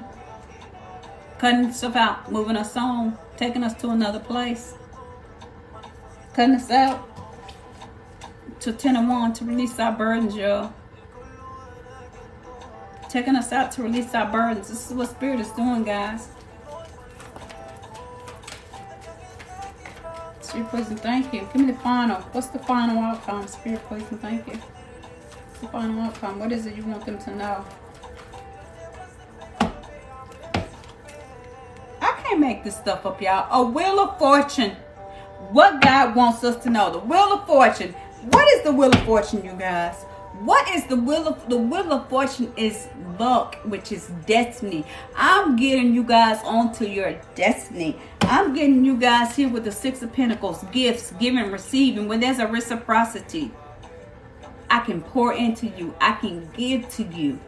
God pours into us and give to us to go through that dark night of the soul. That's another daggone pentacle. That's 7 pentacles, guys. 7 pentacles. 7 means seeds. That's seeds. That's manifestation. That's divine timing. That's 7 pentacles. And I'm going to show you. That's 7 pentacles from, yeah, this is a collective. That's 7 pentacles, guys, where the Wheel of Fortune begins to move in your favor. Do you know how powerful this message is? Hold up. Let me pull out and show you guys what the 7 on my notes, what the 7 of Pentacles is. And the Wheel of Fortune. Wow, Spirit. That's powerful. This is powerful, even too powerful for me. Whoa, Lord Jesus. I didn't even know this, y'all. That's why it's good. People talk about tarot, but that's why it's good sometimes to get tarot, because you don't find this. Sometimes God just don't easily reveal this stuff. We got to dig for this. Hold up, Spirit. Holy Spirit, activate. Holy Spirit, activate. The dark night of the soul being explained. Wow. I got one card, you guys. I'm trying to find that other one. Hold on a second. I'm going to find it.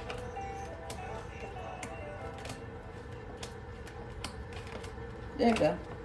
All right. So I found the 2 cards, guys. The 7 of Pentacles. This is the 7 of Pentacles. I need to fix my cards to do cards. The 7 of Pentacles says seeds planted, investment worth waiting for, divine timing. It's a slow pace. Things coming to fruition. Hard work paying off. Manifesting. Inheritance. Finish what you started. Growing in gestation here. That's what the 7 of Pentacles is. That's how many. Then, but again, what I said with the justice and the judgment, that was karma. Wheel of Fortune is a karmic cycle. It's destiny, but it's what's fated for you. That's what Spirit puts us on our purpose. The changes puts us on a wheel of getting to our north node. This is what the dark night of the soul is about, guys. This is the whole meaning right here. And I said, God, give me and Jupiter. Again, the Wheel of Fortune is Jupiter. That's luck. Gets us to have more luck, more glory, more blessings. This is what Spirit does to help to get that wheel going. Our wheel, get our chakra spinning. You know, our chakras is a wheel. Each one of them. You got the first chakra, which is the root chakra, which is start spinning. That's one wheel. Then you got your second chakra, which is your sacral chakra. That wheel needs to spin. And then you got your solar plexus, and that wheel needs to spin. After you got your solar plexus, you got your heart chakra. That chakra needs to start spinning. After your heart chakra, then you got your throat chakra, which has to spin. Then you got your third eye chakra, which needs to spin. Then you got your crown chakra, which is the overall wheel axis where everything begins to spin. How many wheels did I just call? That is 7 seeds. And God just gave me 7 pentacles. So if I got 7 pentacles and 7 seeds for 7 chakras, this is God to get every one of your doggone chakras aligned so everything can start spinning and everything. So this wheel, once every chakra gets to going, then this wheel starts to spinning. This wheel does not spin until your chakras begin to spin. Every chakra is a seed, guys. A chakra is a seed. Again, I'm going to show you how many pentacles God gave me. And I just called out the 7 chakras. So 7 chakras, 7 seeds, 7 wheels. 7 axles for a wheel. That's 1. That's 2 pentacles. That's 3 pentacles. That's 4 pentacles. That's 5 pentacles. That's 6 pentacles. That's 7 pentacles. Okay? What I told, that's 7 pentacles. That's 7 seeds. That's 7 chakra. Your root chakra, your sacral chakra, your solar plexus chakra, okay? Your heart chakra, okay? Your throat chakra, your third eye chakra, and your crown chakra. That is 7 chakras. 7 chakras, 7 seeds, 7 pentacles. And when you get those 7 going, thank you, Spirit, for the message. When you get those 7 chakras going, this is when your wheel, your axle, your karmic cycle, your destiny begins to move forward. This is when you begin to have changes and go where what's fated for you. I can't say nothing else behind that, guys. I don't know how this message is so powerful. I'm being mind blown. I am being mind blown. Activate. That's what I'm saying. And then Holy Spirit, activate. That's when you begin to activate. That's when you begin to get in line. That's when you begin to be, guess what? A power manifestation, a magician. You begin to manifest things. You begin to speak things, declare things, see things, and things begin to happen. You begin to manifest things on this earth. You become where your mouth is powered in a two-edged sword. You become so alive and so illuminated that the devil in hell cannot stop you, and he know he can't stop you because all of those chakras were aligned. Everything's in tune and everything is moving just at the speed of light as God wanted to move. So if as long as this low vibrational can keep you down and keep you not doing your dark night of the soul, keep you not getting aligned to spirit, then you will never get to the completion, and you'll never get to the point where that wheel starts moving, because the devil don't want you blessed, because people don't want you blessed. So if they can keep you out your blessings, y'all, they can, thank you so much, if they can stop that chakra and stop them from moving and keep you out your blessing, then that's the purpose that they want to try to do. They want to stop the wheel from moving in your life. And what we say, God said, I send out my word and it shall not return void, but my will shall be accomplished. When we're in the center of the wheel, the center of the karmic wheel, that's when things begin to move. That's when things begin to happen. That's when things begin to change. And God wants to put us in the center of the wheel, and the devil, the low vibrational, whatever you want to call it, don't want you to be in the center of the wheel, because they don't want you to be blessed. They don't want you to get what God got for you. So next time you think about dark night of the soul and low vibrational people, what they're trying to do, this is what they're trying to do. Stop you. Thank you so much, Sneaker. Stop you from getting your blessing. Stop you from getting your blessing. That's so powerful, y'all. I feel like I done preached myself. Woo. I can't even. All right, so guys, I am amazed. I am amazed, y'all.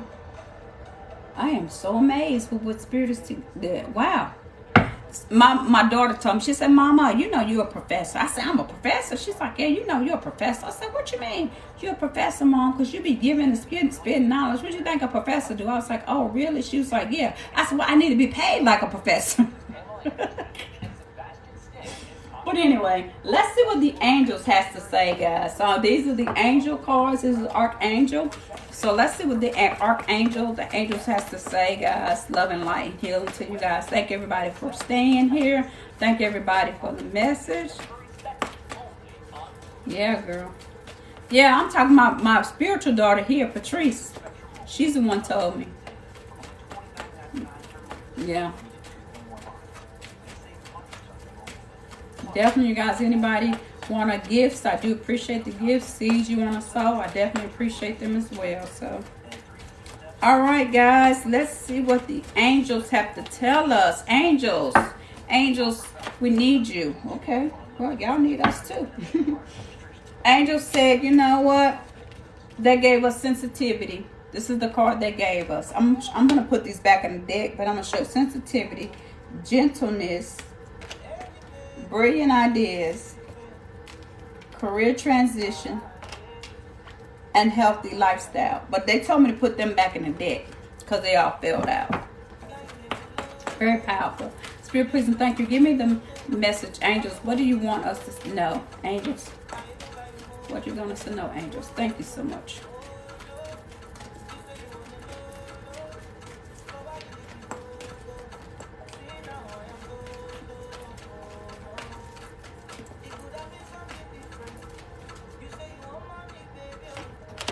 Okay, leadership.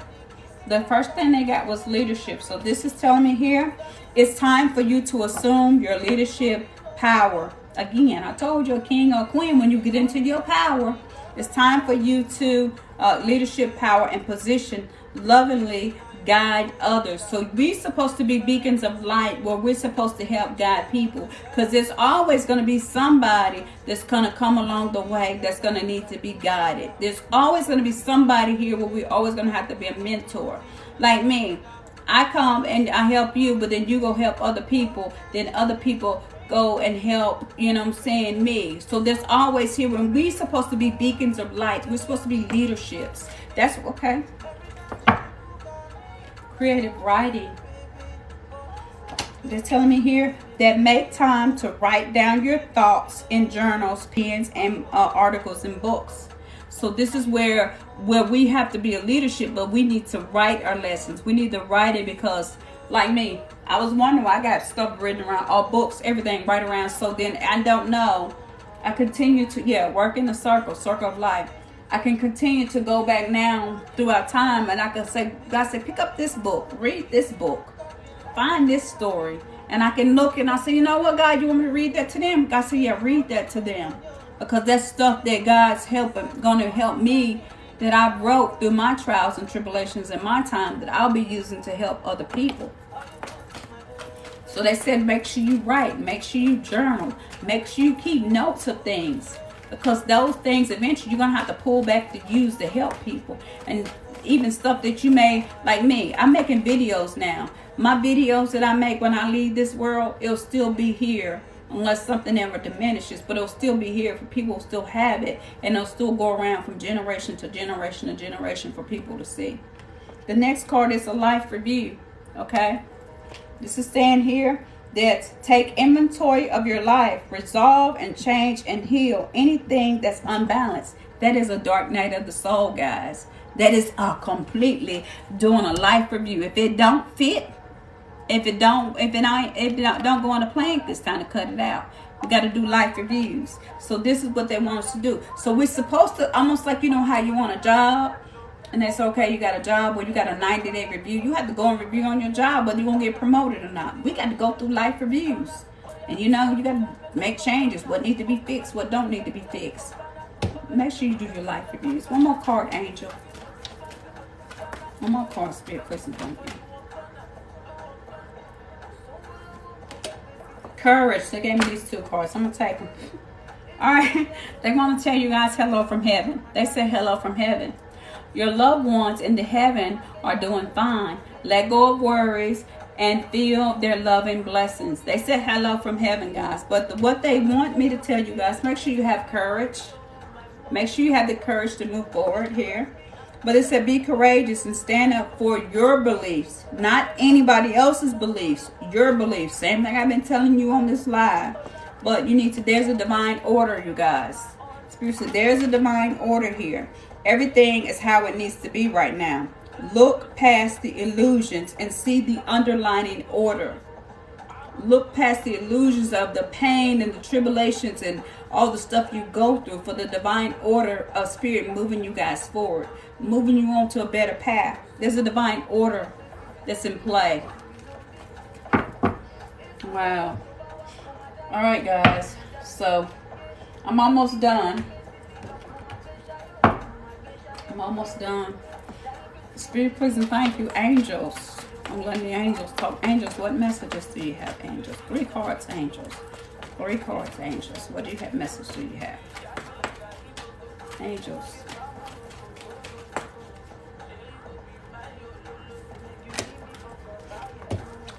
There's a sacred plan, you guys. There is a sacred plan for all of us. There's a plan, a purpose, and a will, and a destiny. You all have it. So we all need to, you need to seek and ask God, what's my sacred plan? What's my purpose? What's my destiny? What's the will you have for me, God? They said, ask about it. They said you need to surrender to the sacred plan, guys. Make sure you're on it. If you're not surrendering to the sacred plan, then that's where you're going to fail.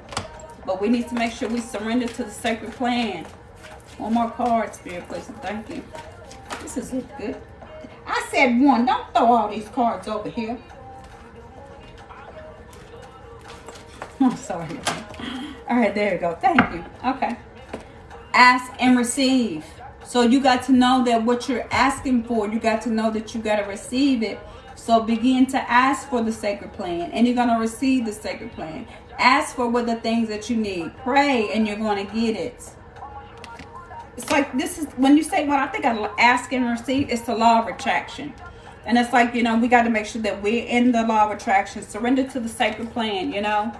and begin to ask and receive what we want. When you begin to ask and receive, this is about manifesting with the 7 of Pentacles. So again, they're giving their word. They're basically, you know, to letting us know again what we need to know. What is our self-love? What is the self-love we need to do? And then we're going to find out what we need to surrender to, and get a divine abundance card. And then I'll let you ask the question, get an answer, and that's it.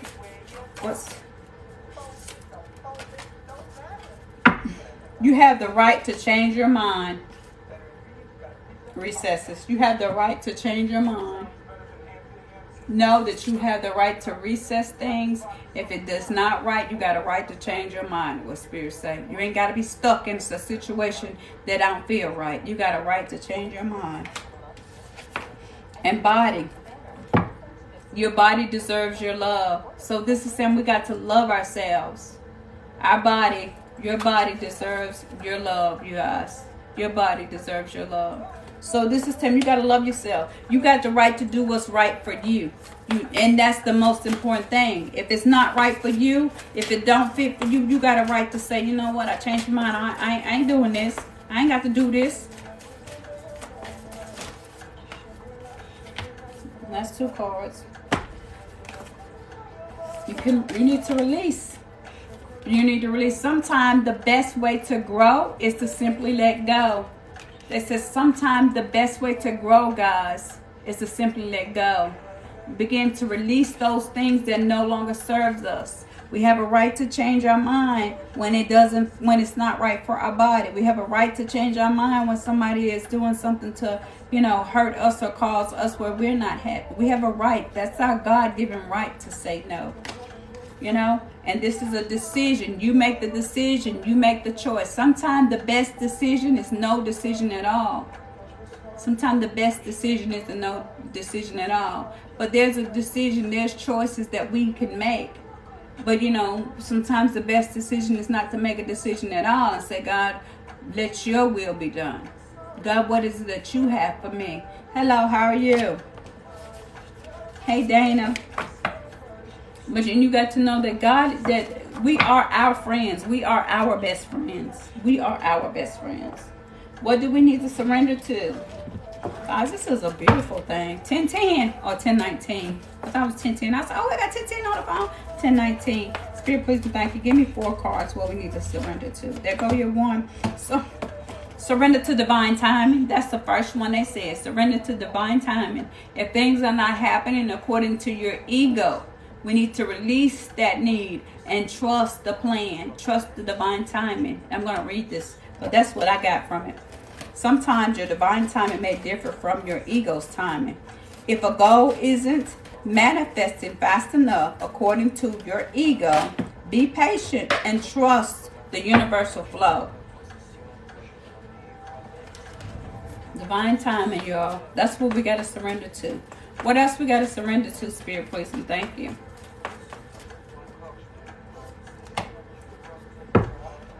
Fear of intimacy.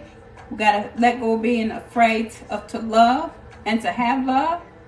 But this is telling me here that you are ready to let love in, compassionately identify and begin to release any patterns that stop you from opening your heart. We got to make sure our heart is open, because if we close our heart, that's what the low vibrational wants us to do. They want us to keep our heart closed so we don't open up to our spirit. So as long as our heart is closed, we can't open up to our spiritual self.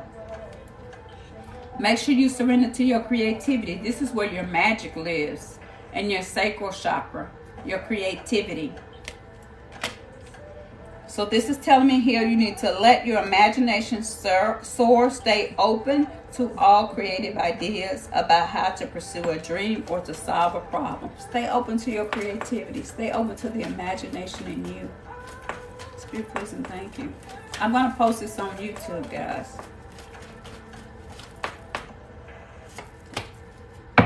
Surrender to frustration. Don't be upset. Don't be mad. Don't be angry. You got to let that go. That bitterness, y'all. That's wow.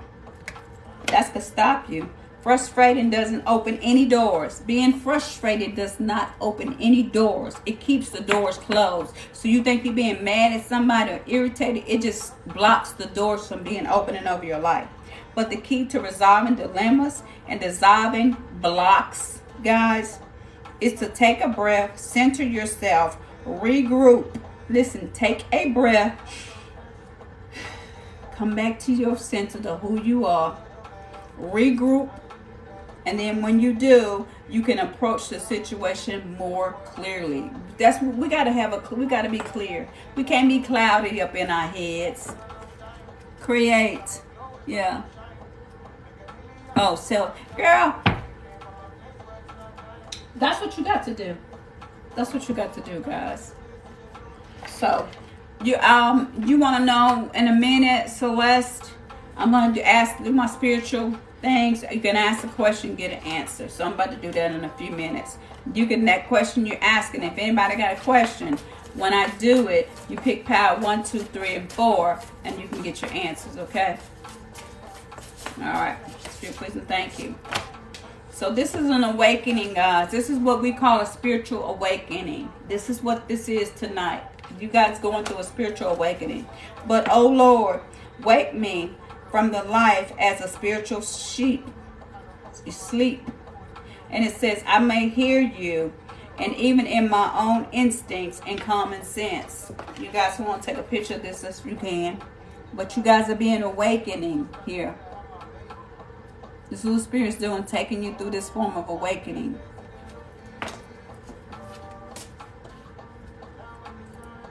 Okay, thank you so much. Yeah, you have a love. Thank you so much for coming by, Sneaker. I love you. Bye-bye.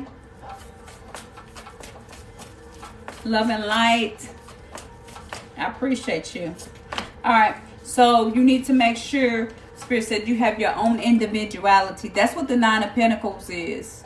We need to make sure, yes, I love you. Make sure you have your own individuality. Sometimes we get in and we get in relationships. Oh, look at y'all. Look at the last card, Karma. We get in relationships with people, guys, and we want to sit there and we lose our individuality. We lose us in a way of things. And it's like when we're supposed to be with a person, that person is still supposed to have their own individuality, and you're supposed to have your own individuality. That's when two people come together, but you still need to hold your own individuality, and don't let nobody take that away from you. That's even in relationships, jobs, people. Don't let nobody take your identity of who you are.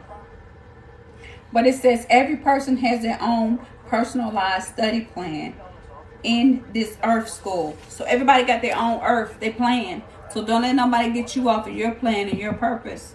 But God can put two people together where your purpose and plan works together. But you're still supposed to be your own individual self. I didn't realize that for a lot of times, but now I know. And again, you got karma, guys. This is what we've been talking about all night, karma. This is saying here, there's nothing from the past life that can't be addressed in the current life. Wow, guys, this is amazing. I love this. And again, we get divine abundance after we do all this. This is what Spirit been talking about, divine abundance. You get your money. You get everything that's for you. The divine abundance, which is you are born to align with love's will. Follow the toe. Follow the path. And serve something beyond your ego. I told you, your ego is fighting with your spirit right here, trying to get your mind. That's what we've been talking about all night long. Learn to be abundant and not chase it. Learn to be abundant and not chase it. That means when you align and in tune, the blessings will come to you. The blessings will chase you over. You ain't got to chase the blessings.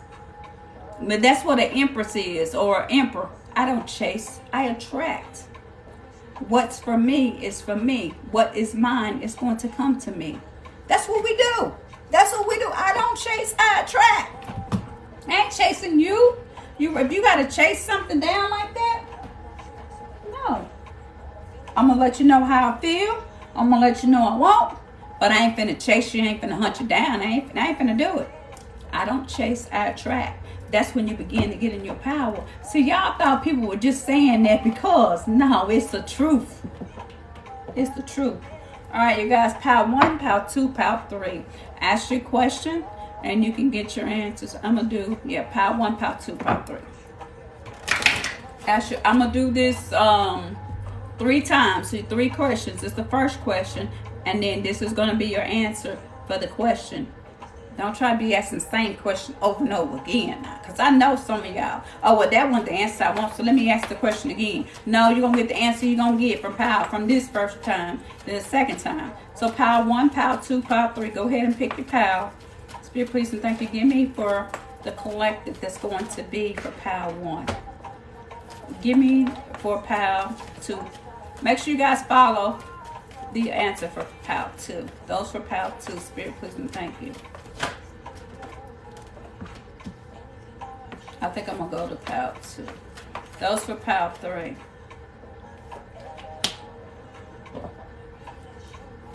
Alright, here we go.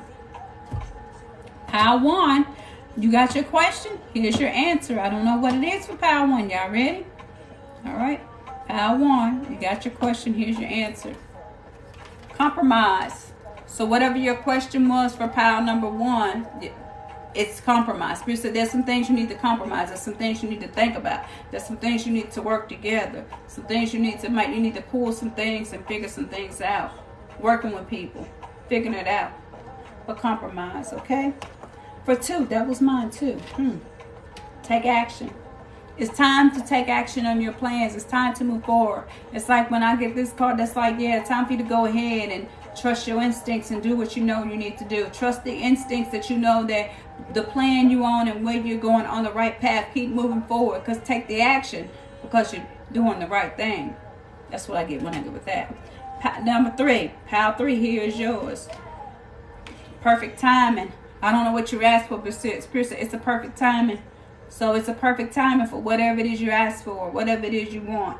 It's the perfect timing to manifest it. It's a perfect time to focus on it. It's a perfect time to work on it. This is a perfect time. All right, so that's for then. So we do the second round of questions. So whatever your question is, go ahead and ask your question to Spirit. Let Spirit know. And we're going to do pile 1, pile 2, pile 3 again.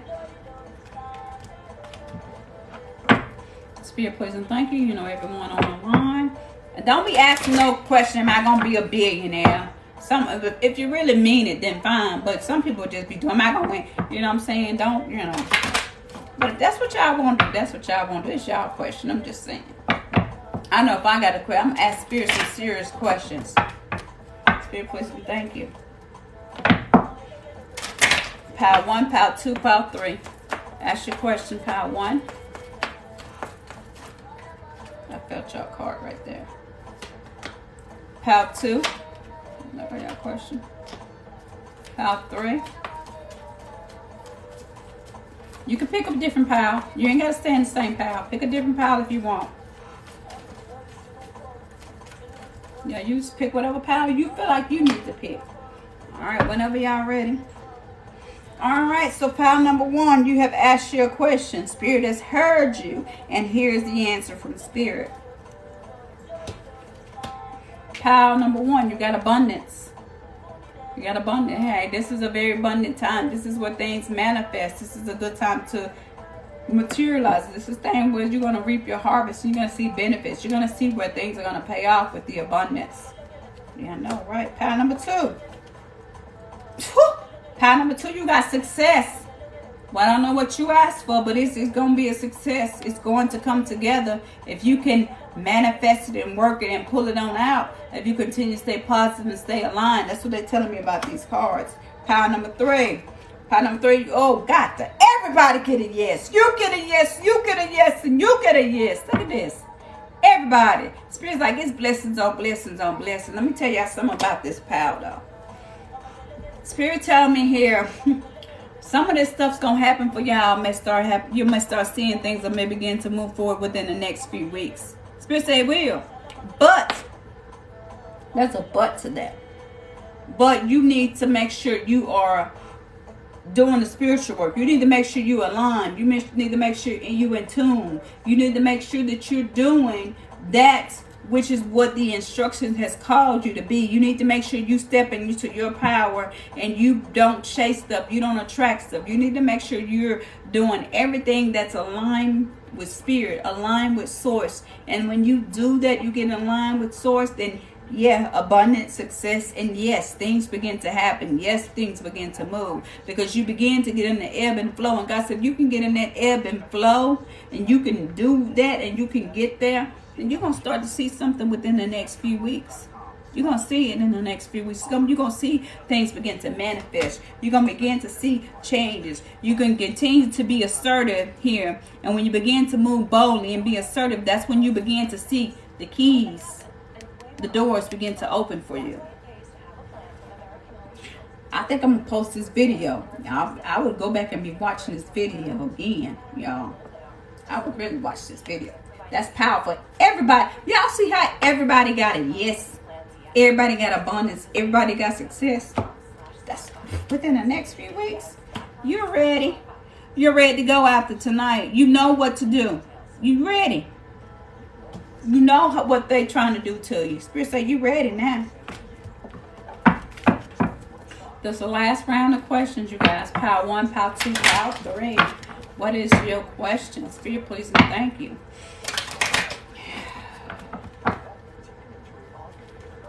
Okay, I need to ask. Okay, I got mine.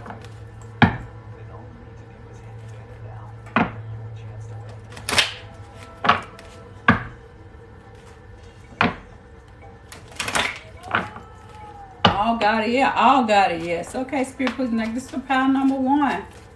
Power number 1. I like when Spirit get blessed. Spirit, power 1, Spirit, please. Like power number 2. I'm glad I joined. I'm glad I joined too. I was like, I wasn't going to get up and do this live. I said, Diva, should I get up and do a live tonight? And Diva said, yes. I said, Diva, yes. I said, Diva, I ain't getting on tonight. And then somebody messaged me, are you getting on live tonight? I said, I guess I'm about to get on live tonight. I wasn't getting on live tonight, y'all. I was not getting on live. 2. 3. Spirit, please and thank you. This is for 3.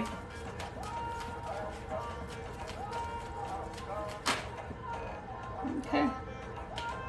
Alrighty. Alright, guys. Alright. Here we go. Here we go. Remain positive, guys. Whatever this question is, whatever the answer is, Spirit said, remain positive, guys. So, alright. So, this is power number 1. Power number 1. Here is the answer to your question. Reconsider. There's some things you need to reconsider. There's some things you might need to go back and get on the drawing board. So, okay, Spirit, what I need to reconsider? What need to be changed? What do I need to do? It might be you reconsidering your thoughts and remaining positive about the situation. Maybe you don't see it as being positive, but you need to reconsider some things. That's what Spirit said. Remain positive. Power number 2. Improving health. So it's almost like being in good health and prosper even as your soul prosper. So above all, I wish you be in good health. This is being in spiritual health, but being in good health. The more you are health-wise, exercising, eating right, the more you are, you know what I'm saying, getting yourself in tune, being healthy and remaining positive, that's when these blessings are going to begin to open doors for you. Wow. Power number 3, that's me. Power number 3, what I get. The situation will improve. The situation will improve. I asked Spirit. My question was, I could tell you. I said, Spirit, you know what I'm doing here? This reading, you know, what I do, my spiritual work, what I'm doing. I said, Spirit, am I doing the right thing? Spirit, do I need to be, you know, leaving my job right now? Spirit said, the situation will improve. But you got to remain positive. You got to remain positive, guys. And Spirit said, when you remain positive, yes, guys, yes, you will begin to see opportunities, guys. You will begin to see opportunities, but you got to remain positive, guys. Remain that positivity. That's so, whew. Love and light to you guys. Love and light to you guys. I hope this has been very informative and this has helped you guys, every one of you guys on here. I hope this has opened up some doors, you know what I'm saying, break free of some old suppressions and repressions that you guys had in your mind. You're welcome. It was for me, yes, yes. Yes, it was. So tomorrow, I'll be getting on tomorrow, and we will be, you know what I'm saying, I'll be doing readings tomorrow, guys. Yeah, I'll be doing readings tomorrow, guys. So anybody that wants to do a reading, I'll keep it like I be doing it. If you want to do one card, you know, the one card pool is $5, guys. So, you know, if you want a full, it's $33, you know. So that's what I do, you know, $5 for each card, because not everybody can, you know, have for the $33. So I try to do it to be a little bit more flexible. If somebody got a question, if they want to do it, they can. So, but I'm not gonna go in detail, you know, with the $5. And if somebody want to do a personal, you know, reading, schedule me, you can, you know, reach out to me. We can do that. Anybody want bracelets, crystals, spiritual baths? Male who keeps saying he gonna get a spiritual bath, who never gets a spiritual bath, male, Melvin. Oh, you was just having a moment. Yeah. You been in a job about this new job you want. Hey, look, man, that's what I'm saying. Yeah. So, yeah, so guys, let me know. So, yeah, if you're going to get the products, let me know. Because I told you guys I was going to be putting things in the mail on Friday. So, I thought today was Friday, but it's Friday, yeah. So, whatever you want, guys, whether it's the crystals, the bracelets, the spiritual baths, the oral cleansing, or the oil, or the body scrub, you guys let me know. You know what I'm saying? You cash app it to me. You cash app me the money, and I put them in the mail. I'm going to put the stuff in the mail Friday. So that means if I put it in the mail Friday, you guys will be getting it. So I'm trying to wait to see if anybody wants something, so I can get all the orders out. So if you guys want it, just let me know. You know, and I'm gonna be ready for you guys. I have did what you said. I just got my car Friday, and I'm going to the concert February. Oh, you got your car. Wow. That's a testimony. You need to post that testimony, okay? Post it on the thing. Thank you so much. Look at that. That's a praise testimony. She did what God said did. And then now she got her car. I got my car Friday. And she going to the concert February 18th and a vacation trip. Praise the Lord. Praise God. Look at that. See what I'm talking about? Please post your testimony. See, stuff like that people need to see. I think I talked to Diva. And Diva was telling me when I talked to her son, I didn't realize I talked to her son. And she said, I got a testimony. I said, what's the testimony? Yeah, on my page, at the very top, I pinned it. It's a yellow one and a green one. That's where people post the testimonies. So anybody got a testimony, post them. And then we go through and Diva looks at them. And Diva picks winners for, you know, they get free readings and stuff. She picks somebody she's moved by the testimony. And don't be doing no fake. We don't want no fake, because this is glory to God. You just give the testimony, the truth, nothing but the truth. That's all you do. Even if it's not, if it's your experience that you've had on the live, or if it's how your life has changed, or if it's me giving you a prophetic word and the word came true. You know what I'm saying? If it's some things that you wanted about, you talked about, we pray, we manifest, like put those things onto the page, you know, and Diva goes in, she looks at people and she comes say, you know, well, this person should get it, that person should get it. And, you know, so then, or I might decide to give out some gifts, you know what I'm saying, give out some free gifts or whatever. So definitely put your testimonies there. You know, and I appreciate it, you know what I'm saying, because that's just helping giving God his glory. Yeah, that just give God his glory, because so many people, they look at what I do and how God does things, and they want to call it evil. They want to call it, you know what I'm saying, of the devil. They want to say like people not being changed. I remember when we was on the live, we had like, I don't know, 13 people get saved. Mel who even is here. I'm gonna call you out, Mel, who turned around and gave his life over to God for a new life. You know what I'm saying? So people don't like that, so they don't talk about that. But that's the stuff like God needs people to know what he's doing, you know.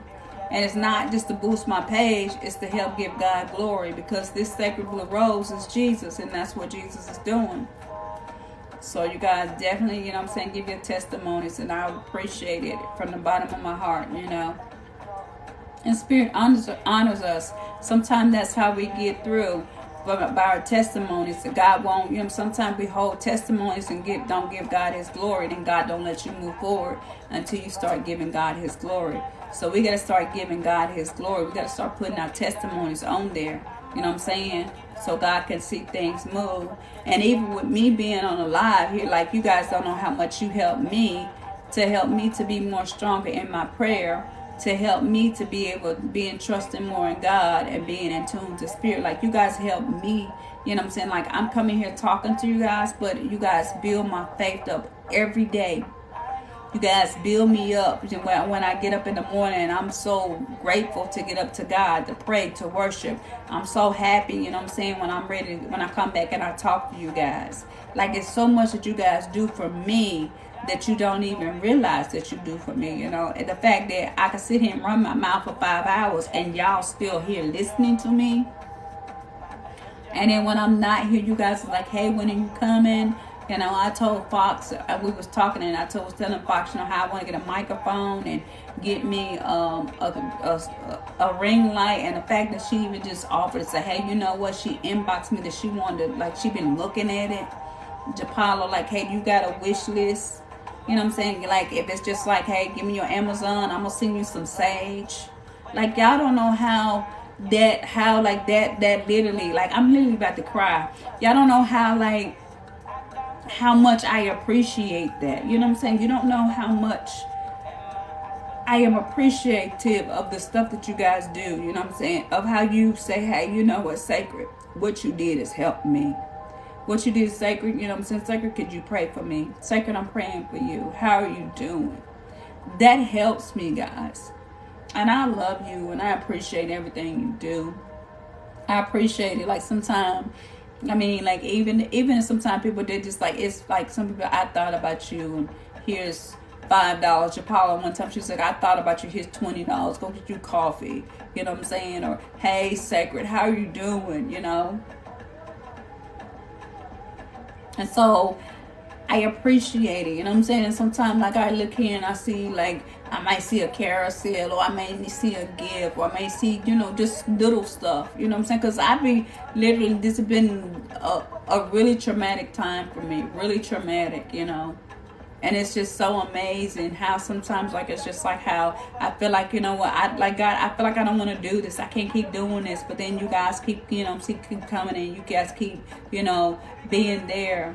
And so I'm just so happy, you know, from all of this stuff. Hey, Griffith, how you doing? I'm so happy, and I'm so appreciative, you know. So I just want to share that. I just want to share that with you guys, you know what I'm saying? And it's amazing, you know, for me to have to sit my butt here 5 hours, 6 hours, and I'm just running my mouth, just talking. So, you know, you should have been here. Let me ask you. So Anna wants to know about her person, Spirit. I'm just give you a pull yes or no card, Spirit, please and thank you. So there go your card. It says, ask your angels for help, sweetie. You need to ask your angels for help with this relationship that you have going on. And there are some things that you need to let go of. So ask your angels for help. What do you need to let go of to help you to move forward with this relationship, okay? That's what you need to do, Anna. Anna, you want to schedule a personal reading, you can definitely reach out to me for a personal reading. Hey, how you doing, Patrice? Hi, daughter.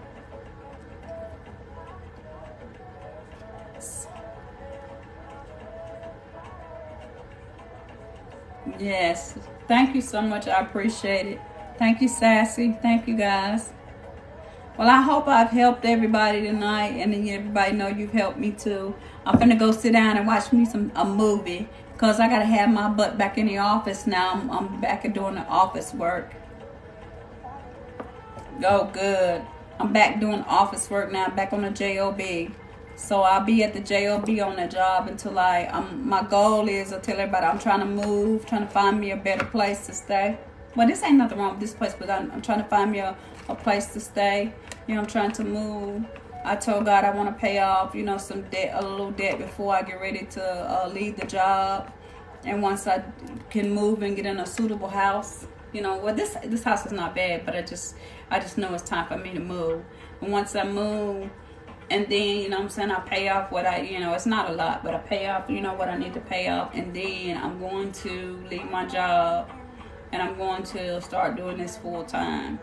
So I told God that's what I'm doing, you know, so I can be more of a service and help.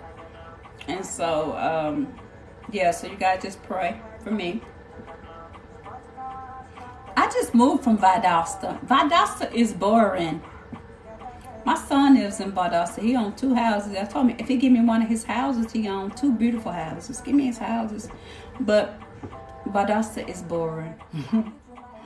Yeah, so that's what I'm waiting on, guys. I lived in Florida. I don't want to go to Florida.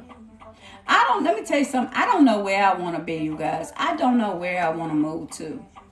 You know, and it's like, I want to be, the tarot cards I'm using right now.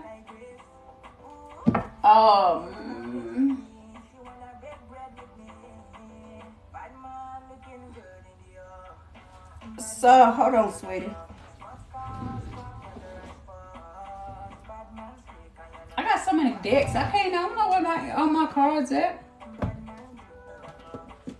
Okay, here we go. Angel Answers. I think you may not be.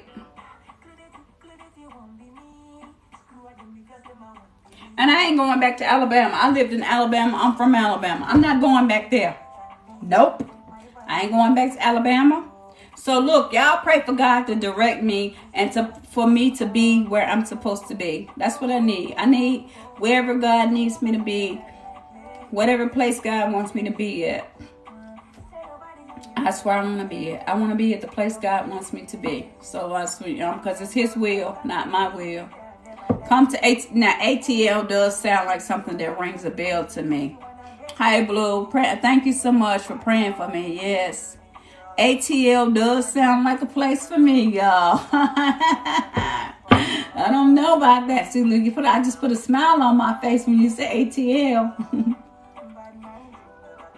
Oh yeah, I ain't going to Florida. I lived in Mobile. I lived near Pensacola. I lived in Montgomery. I lived in Birmingham. You know, I lived in Prattville. You know, I'm from Decatur, Alabama. You know what I'm saying? I've lived those places. So, I lived in Dothan where I was down in Pensacola, Florida. Florida's not for me, y'all. It's just not for me. Nah. It's just not for me. I don't like the hurricanes. I don't like to be traveling and packing up my stuff. Yeah, I know. So, yeah. So that's what I'm praying, you guys. I'm praying what people. ATL do sound just like a similar place to me. And I'm thinking sometime, I'm thinking more maybe like it may be Virginia Beach. It may be ATL. Or it may be, you know what I'm saying, North Carolina. You know, something like on that place. More like I'll be somewhere coastal, you know. But ATL is more city. But, you know, I want to be somewhere like that. So, yeah. I like ATL. So that's kind of those are the places. But I don't like the traffic in ATL. That'll be my problem. You know what I'm saying? So I'm asking God. But I think when I move now, I may just be moving. You know what I'm saying? I don't know. But I know I'm going somewhere. Right now at Kroger, you can get $15 off your first 3 pickups. I would still have to leave for Hurricane where? In North Carolina or Virginia Beach. Well, they don't have them as much, sweetie. Not like Florida. Somewhere warm. I can deal with somewhere cold. You know what I'm saying? I can deal with somewhere cold, but not all the way cold, you know. But yeah. And but I know when I move to Virginia like that, you know what I'm saying? You don't live too close to the water. You get inland, you know what I'm saying? So, I mean, when I was in Mobile, we still had hurricanes and stuff like that we had to deal with. Lots of love from Nepal. So yeah, so that's kind of like I'm praying, to be guided to where I need to be, and even if it's just me moving out of this house for right now and going somewhere, you know what I'm saying? But I'm praying for direction. I'm praying, to me to be where I need to be. So definitely I'm just ready to pack up my stuff. Because I'll be here, like, pretty soon. I'll be living by myself. I won't have nobody living here with me but a dog. So, just got to find me somewhere to go because all my kids are pretty much grown. You want to know about your ex? You got to pay for a reading for that, sweetie. What you want to know about your ex? Oh, you in Nepal. What you want to know about your... I can pull a card. You can ask a question. I ain't finna, what I'm saying, I can pull one card to tell you about your ex, but since you're in Nepal. I ain't downsizing, Japalo. I'm not downsizing. I'm going to stay in a 3-bedroom. I'm not going to anything smaller. I ain't downsizing. It's just, you know what I'm saying? Because my kids have already gone, you know what I'm saying? Like, everybody's gone and everybody had left the house. But I had my daughter that came from college that came back and my son. My son came back. So I was already like living, in a 3-bedroom, living like this. But then they came back. Because I always got to have room. Because when you got 6 kids and then you begin to have your grandkids, you're going to always need room. Because if all of them come back, then you got a problem. You got to bring him back on your own, sweetie. And you need to make sure that he needs to come back. I got the 3 of Swords, too. And that with that card, you and your ex, it's a lot of heartache. It's a lot of pain here with this 3 of Swords. It's a lot that needs to be healed in a relationship before anything can come back. So you need to pray for healing. And it's almost like Spirit saying you need to make sure you heal yourself, when it comes to this love and relationship here, And you need to take back your power and step into your power because you got a lot of heartache. Somebody got some pain. So when it comes to that relationship, sweetie, the healing needs to take place. It's more about you, Spirit says. It's more about you, not letting somebody take your power or take from you. You need to get yourself in tuned and in line with Spirit, sweetie. That's what I got for you. Love and light healing to you. Yeah, I need that space, I'm telling you. I got to have it. Got to have it. Got to. Yeah, I need to. And then with me, like, what I'm saying, even when everybody gone, so I still need 3 bedrooms because I got my room, and then I have a room for the guests. But then, I still like this room. I got this room. This is my room where I do my spiritual readings at, And then I got my equipment. Sometimes I might need my exercise room, for my equipment downstairs. So I need that space. I'm sorry. I'm a queen. And I'm a queen. A queen needs a space. And I need my space. I can't live. I'll do it for a little while. But I need my space. I need my room. Spirit needs his room. See, I already know. I just answered your question, sweetie. You said he just cheated. I told you that's what the 3 of Swords is. I just told you that's the 3 of Swords, heartbreak. That you need to step into your power. The person took away your power. The person hurt you with the 3 of Swords. That's heartbreak, cheating. That's being let down. You need to let that go, sweetie. And work on you. I want, what I'm saying? Don't worry about him. Work on you. I literally just told you what Spirit says.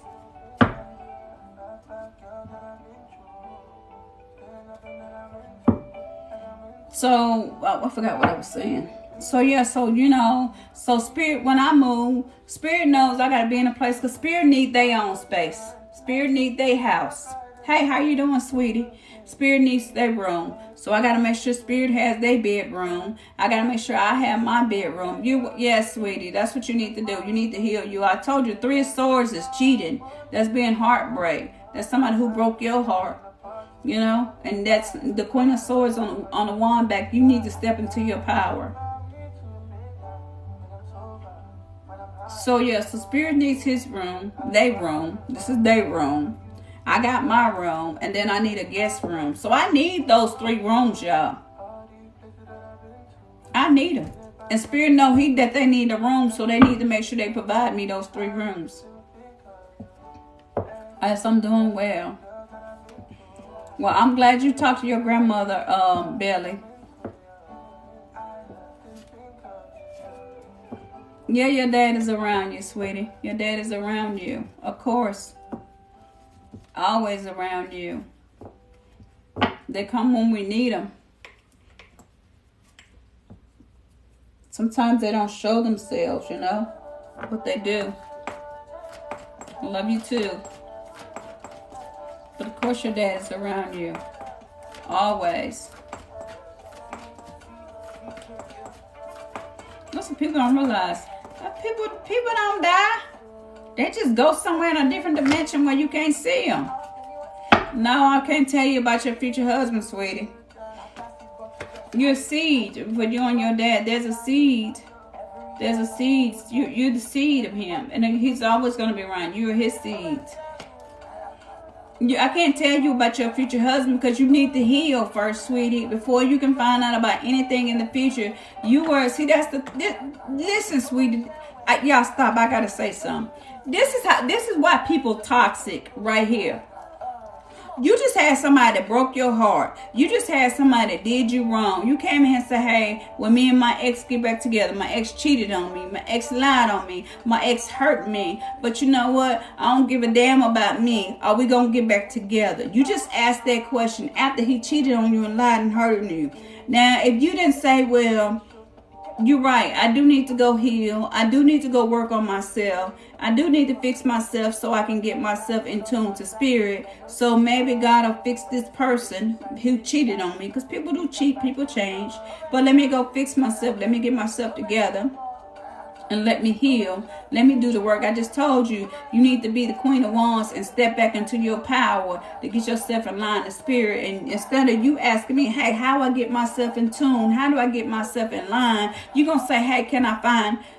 Okay, can you tell me about my future husband? No, I cannot tell you about your future husband because Spirit said you need to get yourself back in your power and get in tune to you. Because if you don't get back in line and you don't get yourself in tune to Spirit, then you know what's going to happen. You're going to attract men that's going to do nothing but hurt you. Even men in the future that's going to hurt you. So the first thing you need to do is I'm not angry. It's not anger, sweetie. Listen to what I'm saying. You taking what I'm saying as being angry, but I'm telling you to work on you and to love you. It's not being angry, sweetie. It's just the point that you're not listening to the fact that you are the most important person. You're not listening that you matter more than anything. You're not listening to the fact that no person is worth you being degraded. That is what I'm saying. It's not that I'm angry. You need to know that just as much as God loves you, you need to love yourself more to know that you don't have to put up with the BS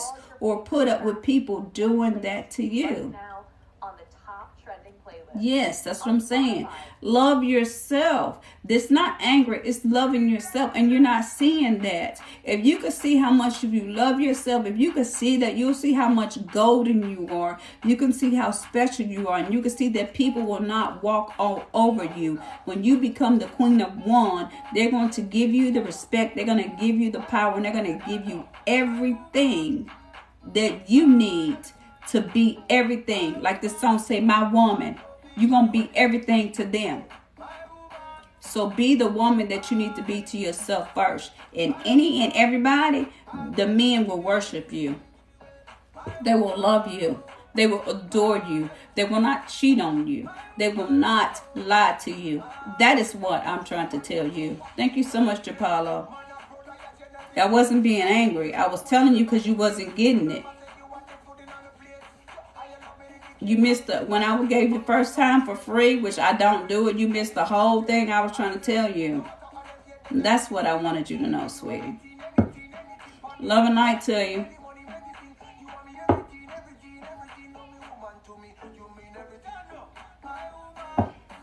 What denotes a narcissist? Man. What card denotes? I know sometimes the Nine of Cups can be a narcissist man, depending on the cards next to it, especially with the King of Swords. If I get a King of Swords with the Nine of Swords, wishes for wish fulfillment, you know, that can definitely be that. You know what I'm saying? Somebody who's cold, one-sided, distant, and they're always going after things they want. So to me, that helps me to see that that's a narcissist man. You know, and when you got the King of Cups being in reverse, there's somebody who's like somebody who, you know what I'm saying, they're supposed to be loving and giving, but it's like they're taking that love and they're giving it back to themselves. You know. And you got the Six of Pentacles, and on the Six of Pentacles in there, which is saying somebody's who's breadcrumbing you, you know. Those are the type of things that I look for when I'm reading cards, when I'm reading tarot. Yeah, that's a narcissist.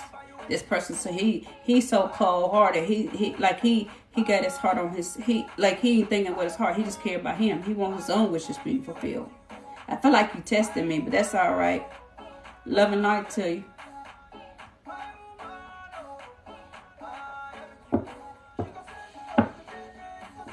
There's plenty of things you can look at in cards to tell if somebody's narcissist.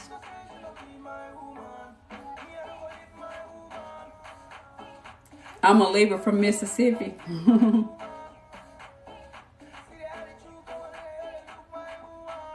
Yeah, the King but it's what's with the King of Swords.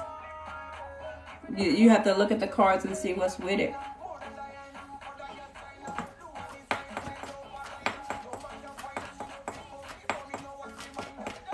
When you see him, very cold, very distant, one-sided. Yeah, that's a, you know what I'm saying, somebody could be very, and especially with the Nine of Cups. Somebody with a, like, if you got a, especially got a Leo, or somebody who's very I got the Leo. That means strength card with the moon. There's somebody who's very secretive, somebody who's very egotistical. You know what I'm saying? It's like, it depends on how you read the cards. You got to ask the question and get the cards right. You know?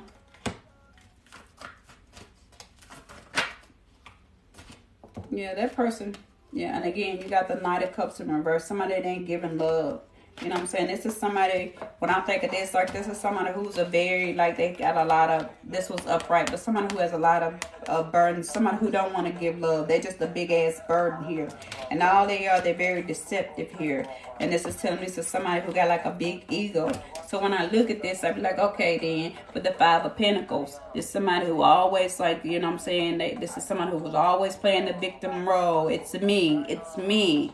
And I'm saying, and I always crying over spilt milk. That's like, to me, that's like, okay, there's somebody who's self-absorbed, somebody who's all into themselves. So there's plenty of cards that you could put together and look on a deck and see that that's a narcissist. That's a self-centered, self-absorbed person. That's somebody, you know what I'm saying, every time you turn around, oh, well, I need the pity. Oh, I need to be in the pity party. It's all about me. I'm the victim. I'm the victim here. You know what I'm saying? And as always, we're here. Every time you turn around, Six of Wands, you know what I'm saying? It's no success with this person. It ain't nothing but a burden, nothing but a burden, nothing but a burden. Bye. Tell him down. You can tell him down. Tell him down. Because you ain't gonna be able to win with that person. Yeah, you ain't gonna be able to win with that person. You ain't gonna be able to have no success with that type of energy. That's him, ain't it?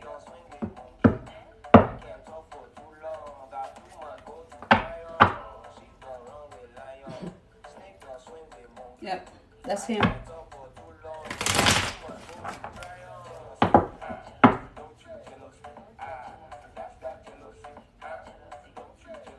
Jealousy. That's that jealousy. That's what he is. That's that jealousy. That's that jealousy. I don't even know his name. I just told you who he was. All I need is energy. I just picked up on the energy. That's who he is. Jealousy. Jealousy is a thing, honey. Don't jealous me. See that?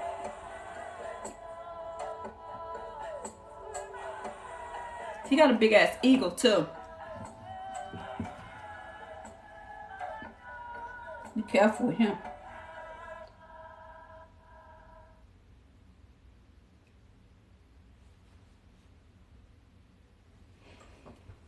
Hi, y'all. Oh, I said I was going to watch TV, and I ain't went to watch TV. I'm finna go, y'all. I'm finna go. Anybody got any more questions? I'm finna go. No, I better not sit there. Y'all gonna start asking me all these dang on questions. Y'all can hold y'all questions for tomorrow. $5 for y'all question. One question, one card. I know I ain't gonna do the whole card, but one card. $5, y'all. 33 for a reading tomorrow night. And love, light, and healing to you guys. I appreciate you guys. Love you guys. You're awesome. You're amazing. Amazing. Hey, Caroline. How you doing? All right, guys. I'll see y'all later. I got to go to bed because I got to go to work tomorrow. So, yeah. I hope you join, Beach. Beach, let me find out you ain't my follower. Let me find out you ain't my follower. Spirit gonna come get you. Whoa. Love, light, and healing. Yeah. I love y'all. I can go now? Oh, okay. She released me. Love, light, healing to y'all. I look, give you y'all energy back, guys.